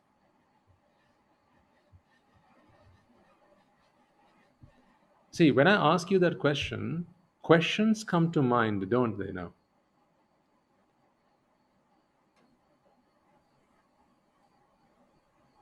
And the questions that may come to most of you are maybe, well, what make is it? How long is it going to last? A pair of shoes, is it leather? Is it genuine leather? Who's the manufacturer? How long are they meant to last? Is it a strong build? The golf clubs, is it of a good quality? Maybe some of the questions you have, but some chewed bubble gum, you wouldn't pay anything for that, or would you? So they did this experiment. Let's see what they found out. And chewed up bubblegum doesn't do anything at all for you. But each of these three objects has value above and beyond what it can do for you based on its history. The golf clubs were owned by John F. Kennedy and sold for $750,000 at auction. The bubblegum was chewed up by pop star Britney Spears and sold for several hundreds of dollars. And in fact, there's a thriving market in the partially eaten food of beloved people. The shoes are perhaps the most valuable of all. According to an unconfirmed report, a Saudi millionaire offered $10 million for this pair of shoes. They were the ones thrown at George Bush at an Iraqi press conference several years ago. Now, this attraction to objects doesn't just work for celebrity objects. Each one of us, most people, have something in their life that's literally irreplaceable, in that it has value because of its history. Maybe your wedding ring, maybe your child's baby shoes. So that if it was lost, you couldn't get it back. You could get something that looked like it or felt like it, but you couldn't get the same object back. With my colleagues, George Newman and Gil Diesendruck, we've looked to see what sort of factors, what sort of history matters for the objects that people like. So in one of our experiments, we asked people to name a famous person who they adored, a living person they adored. So one answer was George Clooney. Then we asked them, how much would you pay for George Clooney's sweater? And the answer is a fair amount, more than you would pay for a brand new sweater or a sweater owned by somebody who you didn't adore. Then we asked other groups of subjects, we gave them different restrictions and different conditions. So for instance, we told some people, look, you can buy the sweater, but you can't tell anybody you own it.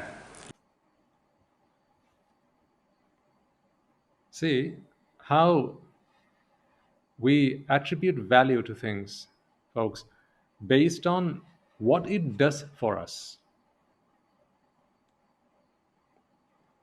Right? In the previous example, the golf clubs, the half-eaten breakfast by Barack Obama, the chewing gum, the pair of shoes, right? The value that was attributed to those objects were not intrinsic of the object. It was more about what it did for the people who paid that extortionate amounts for them. So it brought them pleasure. That's why they paid that money for it. And at the end of the day, that's what people do everything for, right? It's for the purpose of pleasure. Because if something brought them displeasure, then of course they wouldn't do it. If that bag of golf clubs that was sold for $750,000, if they had lost the auction, how would they have felt? Disappointed. So if losing title to that object brings one disappointment, then of course acquiring it brings them pleasure. But it's not the golf club itself, but rather what it does for them. In other words, their perception of it. See, these golf clubs, the chewing gum, the pair of shoes, this sweater. George Clooney is a famous movie actor, for those who may not be familiar. These things, what it does for the person who acquires them. In other words, it feeds their ego. It makes them feel better that they are in possession of something like that. But you see, they have paid for the feeling, isn't it? Or haven't they? They have paid for the perception. So why do they acquire the object? If perception is something wholly mental, if it's a product of the function of the mind, why pay real money for a real object? a physical object. The professor speaks of someone having sentimental value for things like your grandmother's wedding ring or your first baby's shoes. I know some people hoard all kinds of things. The last thing they'll do is throw away some of the things that belong to their children when they were of a young age. Some parents wouldn't dare dream of doing something like that because they have sentimental value. In other words, their value is determined by what it does for the person who possesses it, meaning its value is not in the object, meaning pleasure is not derived from the object, because if that were the case, then that pleasure would be available. That pleasure should be experienced by absolutely anyone. I mean, that's got to be logical. That's scientific, isn't it? My grandmother's wedding ring is going to be of absolutely no significance to you.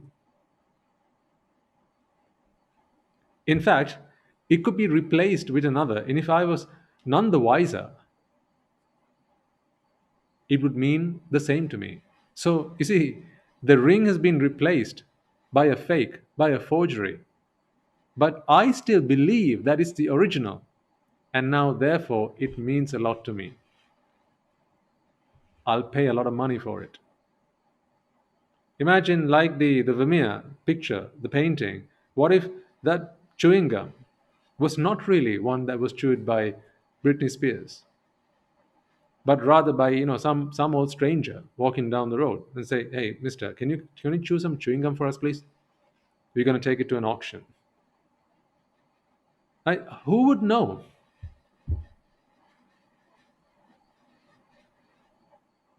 Who would know? One could say, "Well, we're going to do a DNA test." That's besides the point. By the sight of it, right? Who would know that it was any different to that was one that was chewed by the movie actress? So why would that demand such value? You see, it's not in the object. That much must be clear to you by now, mustn't it? That much should be clear to you. It's not in the object. The object can be replaced, but if you didn't know that it was replaced, you'd still value it as much as you did before. So that proves to us pleasure is not in the object. The object can be replaced, and if you didn't know about it, you'd pay the same money. It would value the same amount to you. In the previous example about the Capgras syndrome, so it's a real psychological disorder. I think you followed the example there, but just to briefly remind you about it again, it was about a lady who was living with her husband for many years, but she just didn't find him attractive. And then she contracted this syndrome. And what's characteristic about this syndrome is you believe that the people that you love are replaced by sometimes aliens. Aliens come and they replace them with a duplicate. And so this lady, after she contracted this syndrome, she'd been previously who she complained about as being unattractive. Now she says is the perfect man for me. I find him really attractive. Did the man change? Not a strand of hair. Same person. But now she finds him more attractive. I mean, of course, that's a psychological disorder. But isn't the rest of it the same? I mean, if that is a psychological disorder, what about all of this? How come you find something pleasurable when actually the pleasure is not in the object, but rather in the way you perceive the object? What do we mean by the way you perceive that object? That is what we've been talking about. That has been the core of our discussions. A set of indoctrinations. The professor doesn't go into that extent because for that to have happened, he needs to have come across Buddhist philosophy. That's what I'm saying. He's still trying to perfect his science, and hopefully he'll come across. I was watching these videos with our Dasahandru, who's also studying some psychology with me, and we were talking about how we wish this professor would one day be able to listen to some of these talks, our sermons, and find the missing piece to his puzzle. He thinks it's origin, he thinks it's history. He, of course, goes on to talk about the perception of things and how it is that perception that gives things value rather than any intrinsic value that is held by the object. But what is the root of that? He hasn't come that far yet. Will he? I hope he does. Science strives to become Buddhist philosophy every day. It strives for perfection. It strives for the truth. What it says is true today will tomorrow may turn out to be only half truth.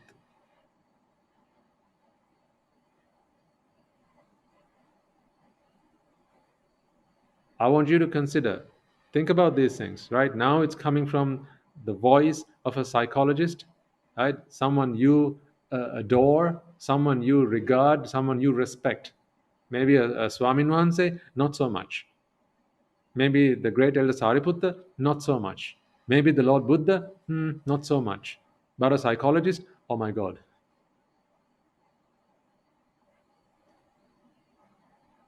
All credit to this gentleman for what he's doing, and I wish him every success. I just think about the people who are needing of this testimony, this attestment from a scientist to accept really that Buddhist philosophy was right all along. It's in these times I feel like saying, I told you so. Let's continue. And you can't resell it. That drops the value a bit, suggesting that that's one reason why we like it. But what really causes an effect is you tell people, look, you could resell it, you could boast about it, but before it gets to you, it's thoroughly washed. That causes a huge drop in the value. As my wife put it, you've washed away the kuni cooties. So let's go back to art. I would love a Chagall. I love the work of Chagall. If people want to get me something at the end of the conference, you could buy me a Chagall. But I don't want a duplicate, even if I can tell the difference. That's not because, or it's not simply because I'm a snob and want to boast about having an original. Rather, it's because I want something that has a specific history. In the case of artwork, the history is special indeed. The philosopher Dennis Dutton, in his wonderful book, The Art Instinct, makes the case that the value of an artwork is rooted in assumptions about a human performance underlying its creation. And that could explain the difference between an original and a forgery. They may look alike, but they have a different history. The original is typically the product of a creative act. The forgery isn't. I think this approach can explain differences in people's taste in art. This is a work by Jackson Pollock. Who here likes the work of Jackson Pollock? Okay. Who here does nothing for them? They just don't like it. Okay. I'm not going to make a claim about who's right, but I will make an empirical claim. Besides the main argument that the professor is trying to make here, I don't know if any of you spotted people in the room or in the auditorium when asked who here likes the work of that artist. As arms start going up, there are people in the room who look around for social acceptance. See, there's so much we can learn from these things. Human beings are fine specimens to study the mind. When armed with Buddhist philosophy, human beings are just absolutely fine specimens to observe and study. And every time you come across a human specimen and you study them through the lens of Buddhist philosophy, when I do that, a deep sense of respect and regard, and really, I'd probably say, love arises in my mind for the great master, the Buddha.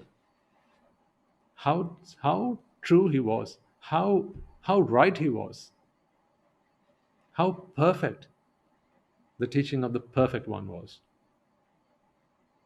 See, they're looking around for social acceptance. Who else agrees with me?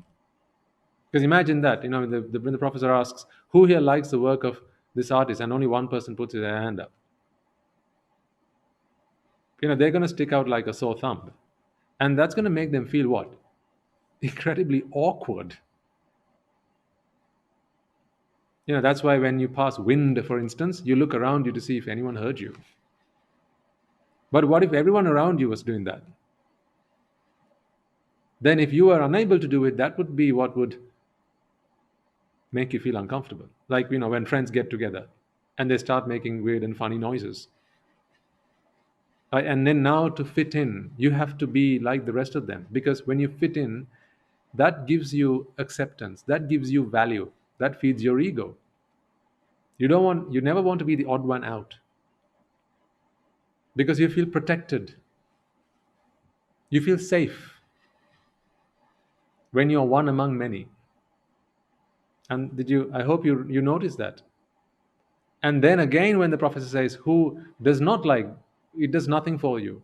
And again, arms go up, and now people are still looking around to say, who else? Who else? Who else is like me? So I can associate them. Who else is not like me? So I can keep my distance from them. Consciously or unconsciously, this happens all the time.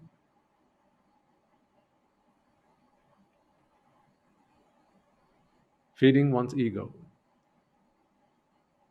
Again, if ego is about how you feel about yourself, and that is a wholly mental thing. The point I'm trying to get across to you today through this sermon, folks, is what meaning there is.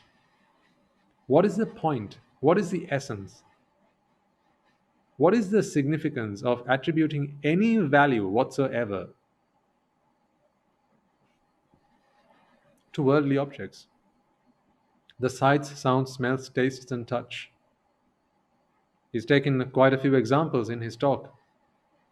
But what is the meaning of attributing value to these outside worldly things when actually all of pleasure appears to be, except maybe the touch, which we have also discussed in the past. Let's leave that aside for a moment, for the time being. The remainder of things, right? What meaning is there in attributing value to that, to the outside world objects, when actually all of that is simply a mental perception? If it's a perception in the mind, then why pay so much? Why regard so much an outside worldly object? Materialism simply falls out. Let's continue. About people's intuitions, which is that if you like the work of Jackson Pollock, you'll tend more so than the people who don't like it to believe that these works are difficult to create, that they require a lot of time and energy and creative energy. I use Jackson Pollock on purpose as an example because there's a young American artist who paints very much in the style of Jackson Pollock, and her work was worth many tens of thousands of dollars, in large part because she's a very young artist. This is Marla Olmsted, who did most of her work when she was 3 years old.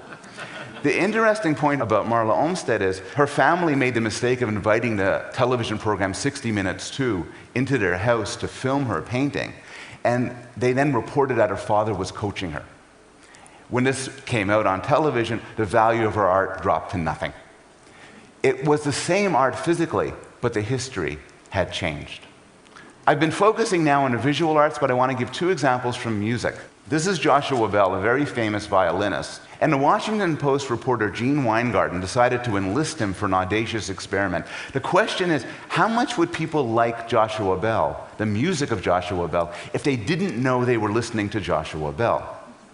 So he got Joshua Bell to take his $1 million violin down to a Washington, D.C. subway station and stand in the corner and see how much money he would make. And here's a brief clip of this.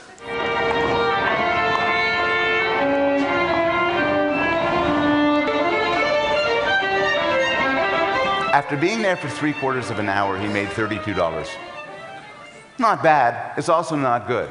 Apparently, to really enjoy the music of Joshua Bell, you have to know you're listening to Joshua Bell. What does that make you feel? How does that make you feel about the music that you listen to and claim to get a lot of joy out of it? Now think about the famous artists that you wait until the day of their debut to get hold of their albums. Sometimes you'll get them on pre-order. You'll pay top dollar for them.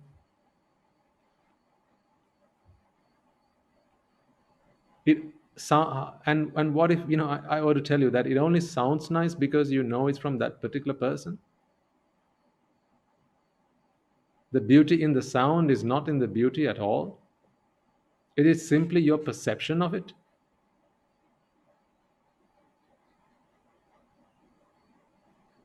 Permit me for saying this again. I told you so. The Buddha told you so.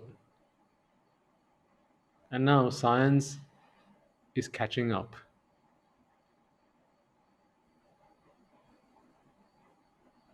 A very famous violinist playing in a public place, anyone could have gone and listened to him.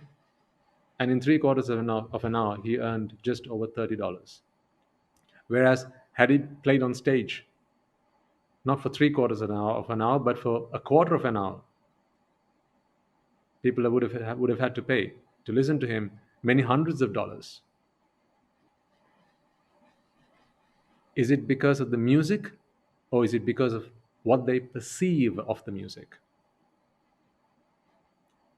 And if perception is nothing to do with the sight or the sound or the smell or the taste or the touch, and if perception is simply a function of the mind, then what is the origin of pleasure? So what is the meaning of living a materialistic world or a life, a materialistic lifestyle? What is the meaning of that? Do you understand? Do you realize why I have sought refuge from that? Why I have given up that meaningless pursuit of pleasure from a materialistic world?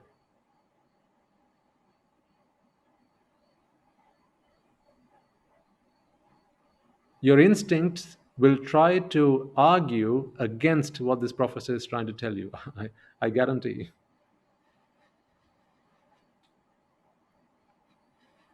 Because you will want to protect yourself. This is a blow to your ego, where you're being proven to be wrong. I'm saying this because I want you to be aware of this, because this will happen subconsciously. You're not aware that this is happening right now, but it's happening. All your brain power, your intellect, your thinking patterns and processes will all go to try and prove that no, this doesn't make sense. It can't be so. You can't tell me that I was lied to, I was taken for a fool for 70, 80 years of my life. All that wine I drank only tasted good because it came from a bottle that had an expensive label on it. Doesn't that just sound so pathetic?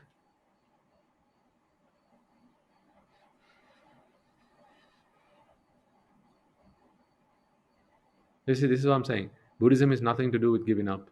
It's all about realizing.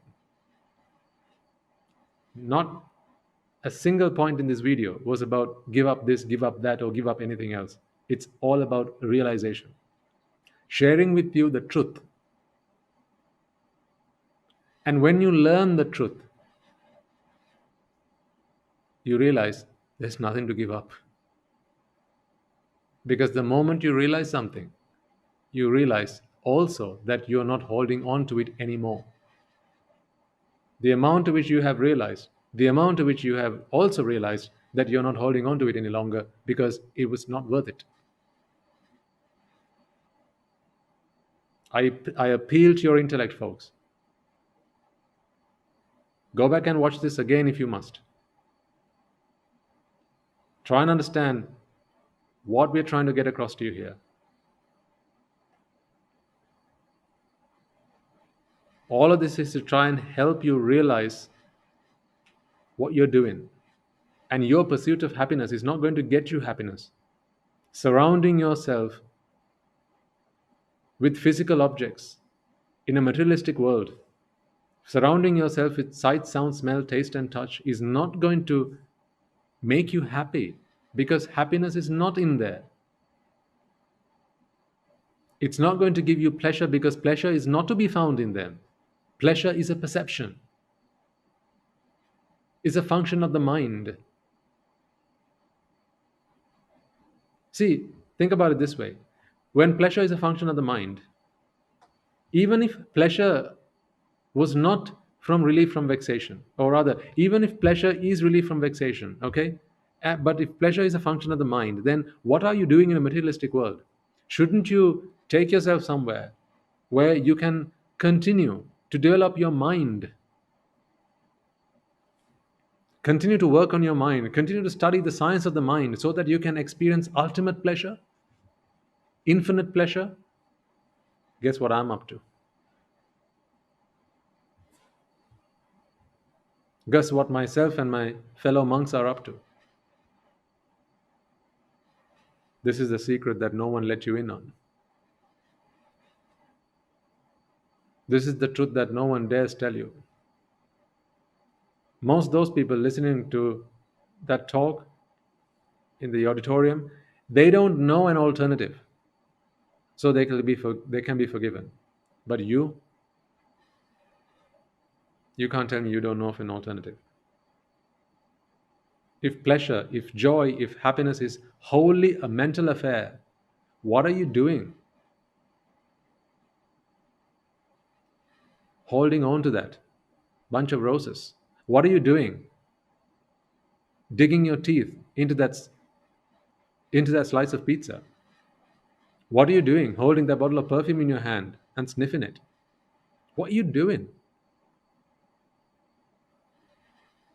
What are you doing going places? Attractions. What are you doing? What are you doing?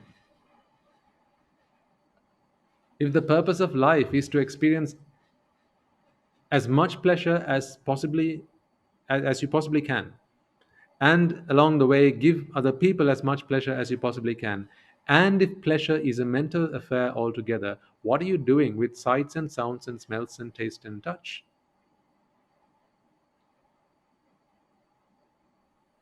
Again, I ask you, realize. Don't give up anything. Just realize.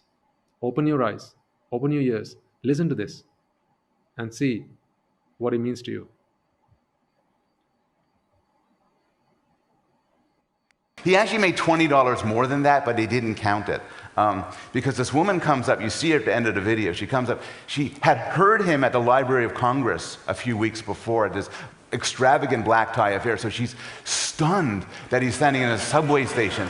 And so she's struck with pity. She reaches into her purse and hands him a 20. And the second example from music is from John Cage's modernist composition, 4 minutes, 33 seconds. As many of you know, this is a composition where the pianist sits at a bench, opens up the piano, and sits and does nothing for 4 minutes and 33 seconds, that period of silence. And people have different views on this, but what I want to point out is you can buy this from iTunes. For $1.99, you could listen to that silence, which is different than other forms of silence. Now, I've been talking so far about pleasure, but what I want to suggest is everything I've said applies as well to pain. And how you think about what you're experiencing, your beliefs about the essence of it, affect how it hurts. One lovely experiment was done by Kurt Gray and Dan Wegner. What they did was they hooked up Harvard undergraduates to an electric shock machine, and they gave them a series of painful electric shocks. So there's a series of 5 painful shocks. Half of them are told that they're being given the shocks by somebody in another room. But the person in another room doesn't know they're giving him shocks. There's no malevolent intent, they're just pressing a button. The first shock is recorded as very painful. The second shock feels less painful because you get a bit used to it. The third drops to fourth and the fifth. The pain gets less. In the other condition, they're told that the person in the next room is shocking them on purpose, knows they're shocking them. The first shock hurts like hell. The second shock hurts just as much, and the third and the fourth and the fifth. It hurts more if you believe somebody is doing it to you on purpose. The most extreme example of this is that in some cases, pain under the right circumstances can transform into pleasure.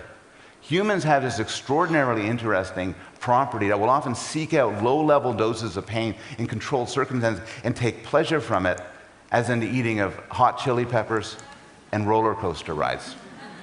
The point was nicely summarized by the poet John Milton, who wrote, "The mind is its own place and in itself can make a heaven of hell, a hell of heaven." And I'll end with that. Thank you.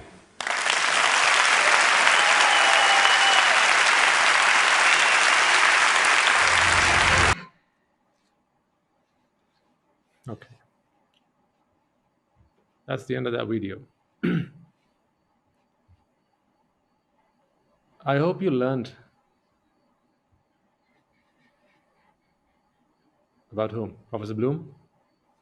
No, about yourself. I remember to this day, I think it was in the first or the second sermon. Most certainly in the first 5 or 10 sermons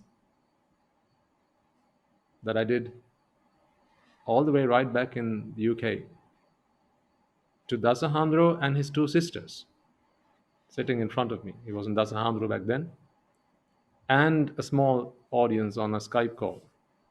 We discussed how pleasure is derived from a roller coaster ride. That was repeated on several sermons.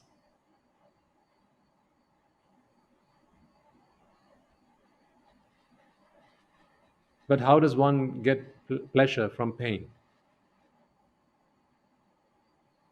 With pain comes the opportunity. I know that sounds so funny. With pleasure, with pain rather, comes the opportunity to vex and then relieve from it. People have learned to seek pleasure from pain. So much so that it has now developed into various forms of gratification in some quarters. To take pleasure from pain. See, how can pleasure be derived from pain? The pain is just as painful. It is no different. But the pain perceived as pleasure is pleasurable. That is how it's pleasurable.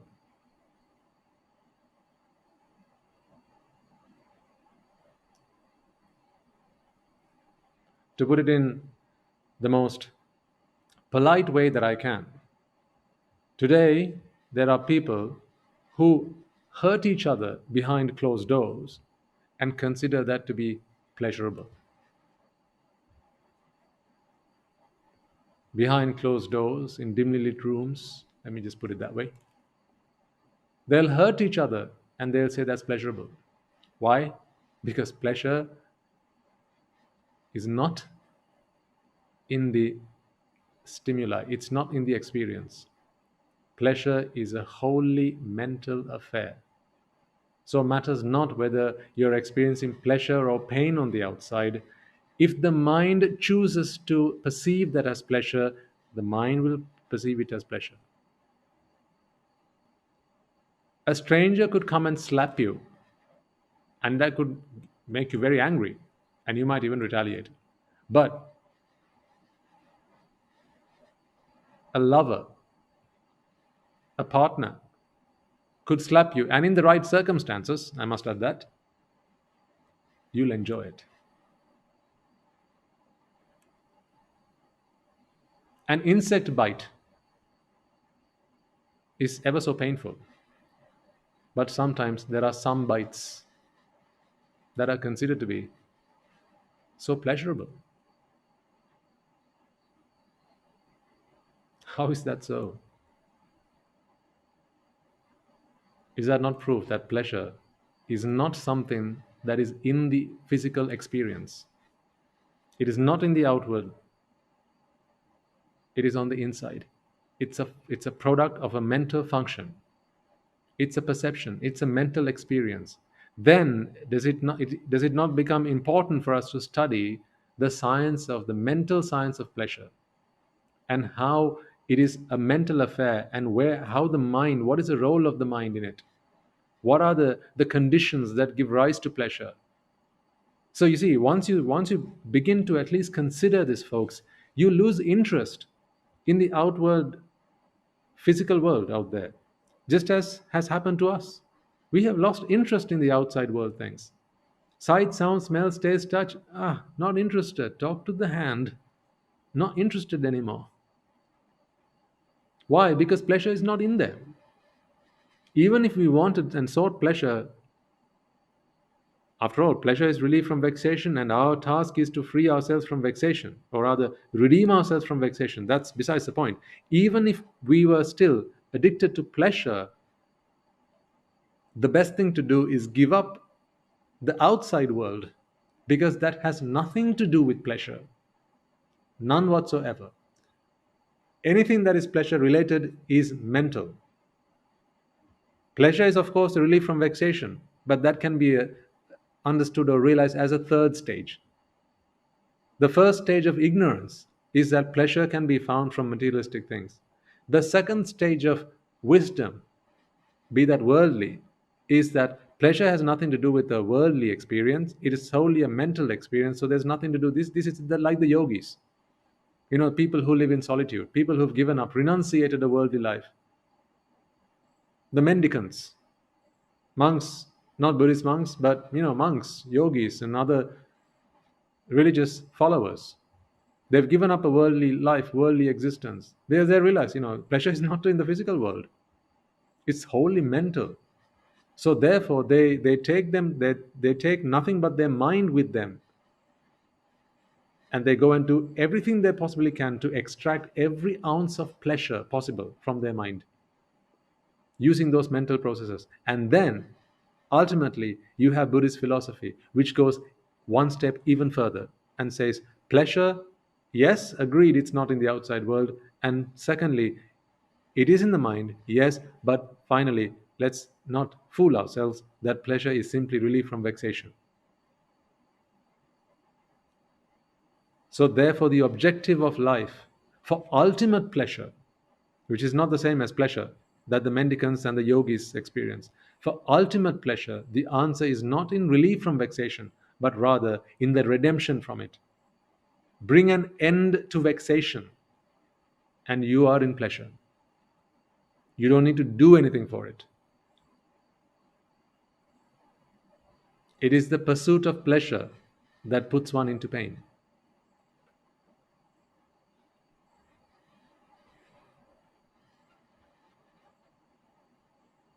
And the ignorance of this, what we've just discussed there, ignorance of this is ignorance of Buddhist philosophy.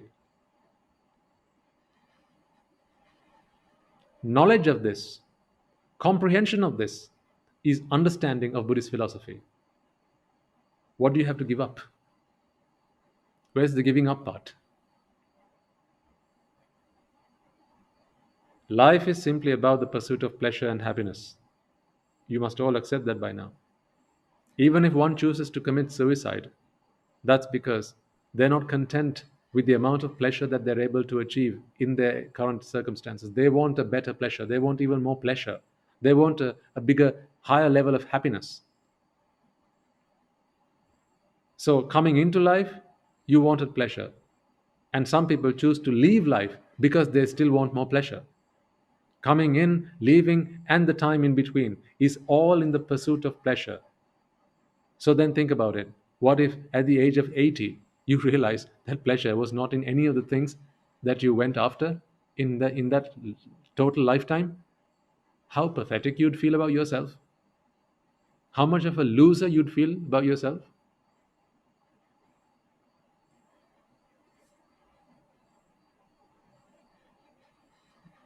That is why I'm urging you to open your eyes and consider the facts. Today, you've heard from a renowned psychologist. He's a world famous chap. He goes all over the place giving talks. You can Google him, YouTube him. He's all over the place. And he's one of my teachers. I learned psychology from him. I have his lectures, his series of lectures, and I follow them. Good teacher, good psychologist. And I have all the more respect for the work that is embarked on. Hopefully, as I have today found him to be my teacher, hopefully he might find the doctrine, the sermons that we preach, the Dhamma that we preach, a teacher to him one day.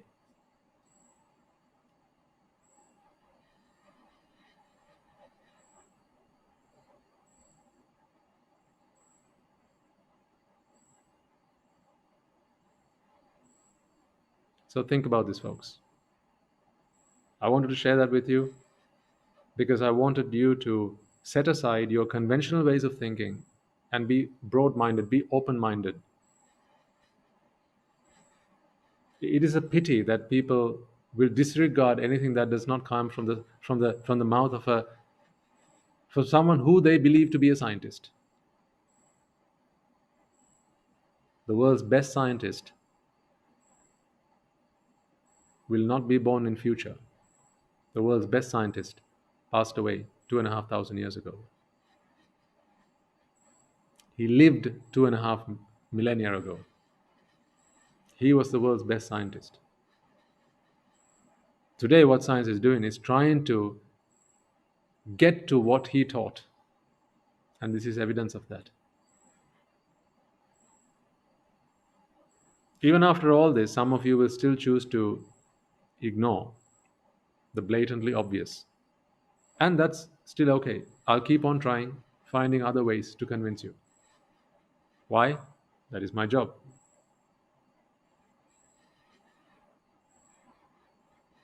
That is our duty as a Sangha, to help as many people as we possibly can.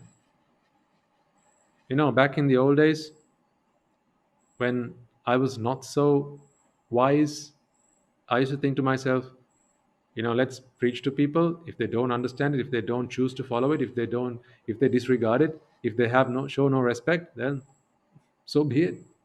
It's not my loss, it's their loss.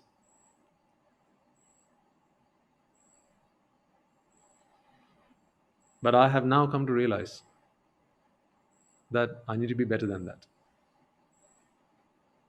Compassion cannot know any bounds.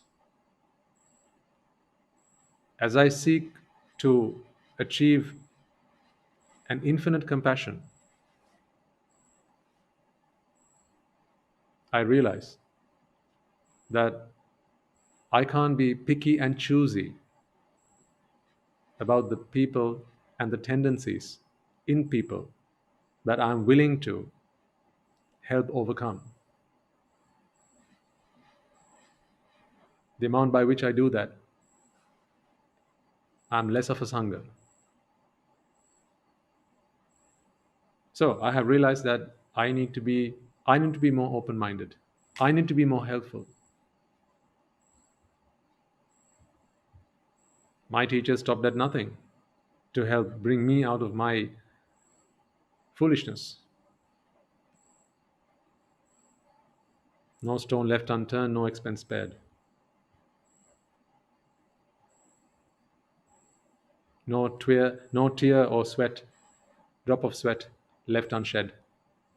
They did everything in their power to take me out of my steadfast and square-headed, minded ways, hard-minded ways.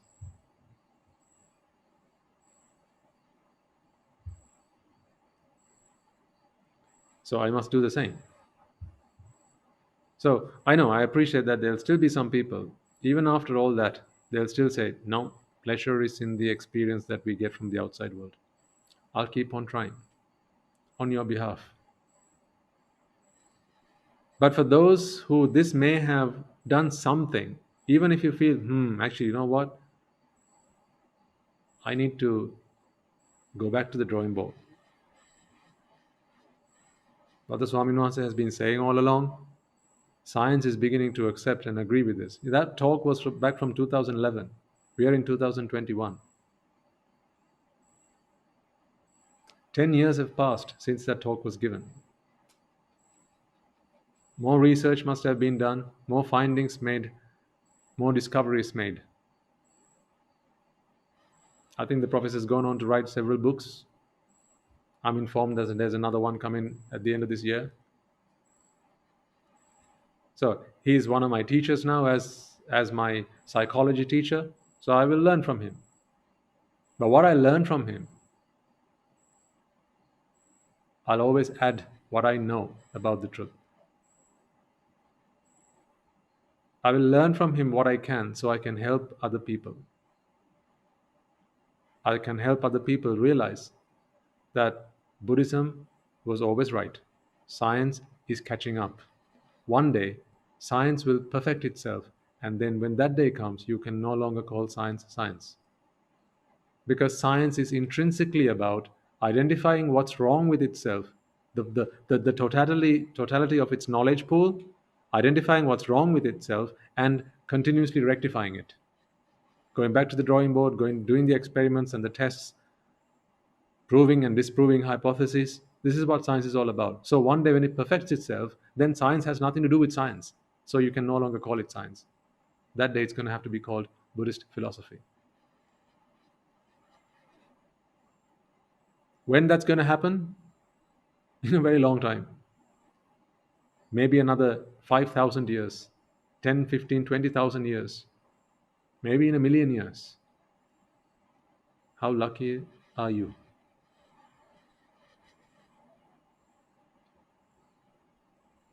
Whether you're at the age of 10, 20, 30, 40, 50, 60, 70, or 80, or even if you're 90, in this lifetime, you have realized what science is trying to find in a million years' time.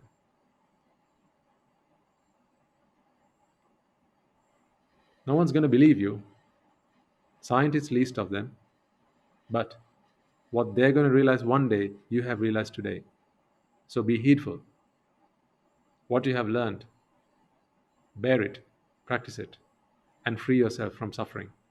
Freedom from suffering is ridding the mind of vexation, not relief from it. Mark my words, one day science will say pleasure is relief from vexation. One day they will say that. And then they will come across, how do we rid the mind of vexation? Because if there wasn't any vexation, then you wouldn't need to relieve your mind of it. Then some fine scientists will say, isn't it attachment that brings us vexation? And that may be after 5,000 years from now.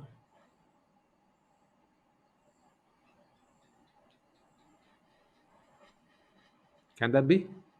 No, that will never happen. Only from the holy mouth of a supreme Buddha can you ever hear those words. No matter how much science advances,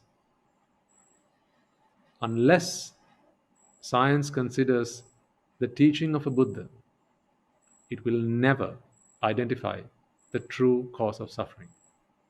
It will forever strive to free the human race from suffering, but it will never succeed. Long may it keep trying, because, of course, right, there are very few people, very few human beings, a tiny, minuscule amount, who are interested in true freedom from suffering. What about the rest of them? They need something to take refuge in as well, don't they? So for every man and his dog, there's science. For the rest of us, well, we have Buddhist philosophy, thanks to the Buddha. I just wanted you, for those of you who are skeptical, on the fence, hopefully today's sermon has been helpful. For those of you who had already wholly accepted, of course, Swami, no? So there was nothing new I got from that video because I completely get it. I just want to remind you how lucky you are.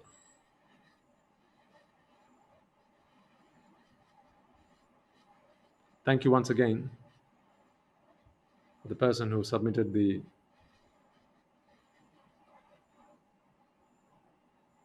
verses as a gift to the lady who posed her question from last week. Thank you to the professor, because unbeknown to him, today he has helped many people. He may not know that his talk will do the rounds one day in the midst of the Buddha's words, wrapped in the Buddha's words. He may never realize that. He may never come to know that. But if one day he rejoices in merits, if he knows what the concept of that, then this will have done him a great deal of good. So we thank him wholeheartedly.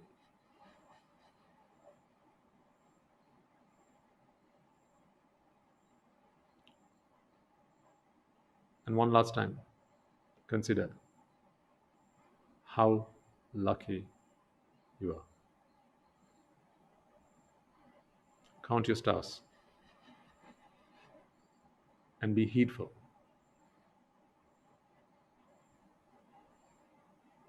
Don't waste your time. Be eager and rigorous with your practice. Onwards and upwards.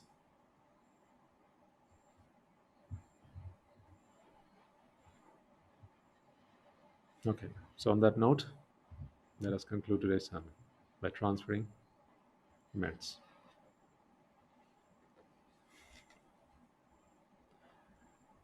Let us take a moment to transfer the merits that we have all acquired by making offerings to the infinite virtues of the Noble Triple Gem, chanting Pirit and listening to the Dhamma and engaging in various meritorious deeds today.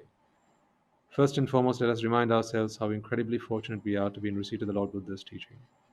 And with immense gratitude, let us transfer these merits to the bhikkhus and bhikkhunis, upasakas and upasikas, who since time immemorial have protected and preserved the sublime teachings of the Buddha and passed it down through the generations of the noble lineage, in the form of the Tripitaka, which is thankfully available to us today to study, understand, and comprehend the Dhamma. Let us also transfer the merits we have acquired to all members of the Mahasangha present throughout the world, including the chief prelates of all of the chapters who have dedicated their lives to the noble path and have committed themselves towards the betterment of all sentient beings. Let us not forget that among them are the monks and nuns resident in your local temples and nunneries, who have always been by your side through thick and thin, come rain or shine. Let us also transfer these merits to Guru Swami Mahansa and all other monks resident at this monastery, as well as all the Anagarikas and Anagarikas attached to the monastery. Let us also take a moment to transfer these merits and express our gratitude to those who make great efforts to disseminate the teachings of the Buddha, be that by transliterating these sermons, sharing them out with others, or inviting others to join them. May, through the power of these merits, if any of them have been born in the woeful plane, redeem themselves and be born in the blissful plane. May, through the power of these merits, they abstain from the unmeritorious deeds, fulfill the meritorious deeds, fulfill the noble eightfold path, and attain the supreme bliss of Nibbana. Sadhu, sadhu, sadhu. Let us also transfer the merits we have acquired to our devotees, friends of the monastery, who, for the sake of merits, continue to sustain the Mahasangha. This includes everyone from those of you who have contributed to the construction of the monastery, to those of you who provide the Mahasangha with shelter, arms, robes, and medicines, as well as those of you who have passed on their know-how and continue to extend their well wishes. May, through the power of these merits, they abstain from the unmeritorious deeds, fulfill the meritorious deeds, fulfill the noble eightfold path, and attain the supreme bliss of Nibbana. Sadhu, sadhu, sadhu. Let us also take a moment to transfer merits to our mothers and fathers, husbands and wives, brothers and sisters, sons, daughters, grandparents, uncles, aunts, cousins, nephews, and nieces, our elders, friends and acquaintances, employees and employees, and to all those who have helped us, supported us, assisted us in any way, shape, or form. By the power of these merits, may they be healed of any physical and mental ailments and overcome any obstacles to their spiritual progress. May they abstain from the unmeritorious deeds, fulfill the meritorious deeds, fulfill the noble eightfold path, and attain the supreme bliss of Nibbana. Sadhu, sadhu, sadhu. Let us also take a moment to transfer merits to the Devas and Brahmas, spirits and demons, primarily the Sakadeva, as well as all the numerous gods and deities who are committed to protect and fulfill the Samudshasana. Let us also transfer merits to our guardian deities who keep a watchful eye over us and keep us out of harm's way. and may by the power of these merits they prosper in divine power and wisdom. May they abstain from the unmeritorious deeds, fulfill the meritorious deeds, fulfill the noble eightfold path, and may they all attain the supreme bliss of Nibbana. Sadhu, sadhu, sadhu. Let us also take a moment to transfer merits to our ancestors who have predeceased us, to all who have been our families, friends, and acquaintances in this infinitely long journey in samsara, and who have helped us, supported us, assisted us in every way they could. Let us take a moment to transfer these merits to them. Let us also transfer merits to the members of the armed forces as well as the police force who have sacrificed their lives to protect the peace and harmony of our nation. May all who have lost their lives in the war, be they friend or foe, rejoice in the merits that we have acquired today. Let us also transfer merits to all those who have lost their lives in natural calamities such as the tsunamis and earthquakes, landslides, and the pandemics, including the most recent and prevailing one, reminding ourselves that among them will be those who have been friends and family to us in this long journey in samsara. Let us take a moment to transfer merits to them as well.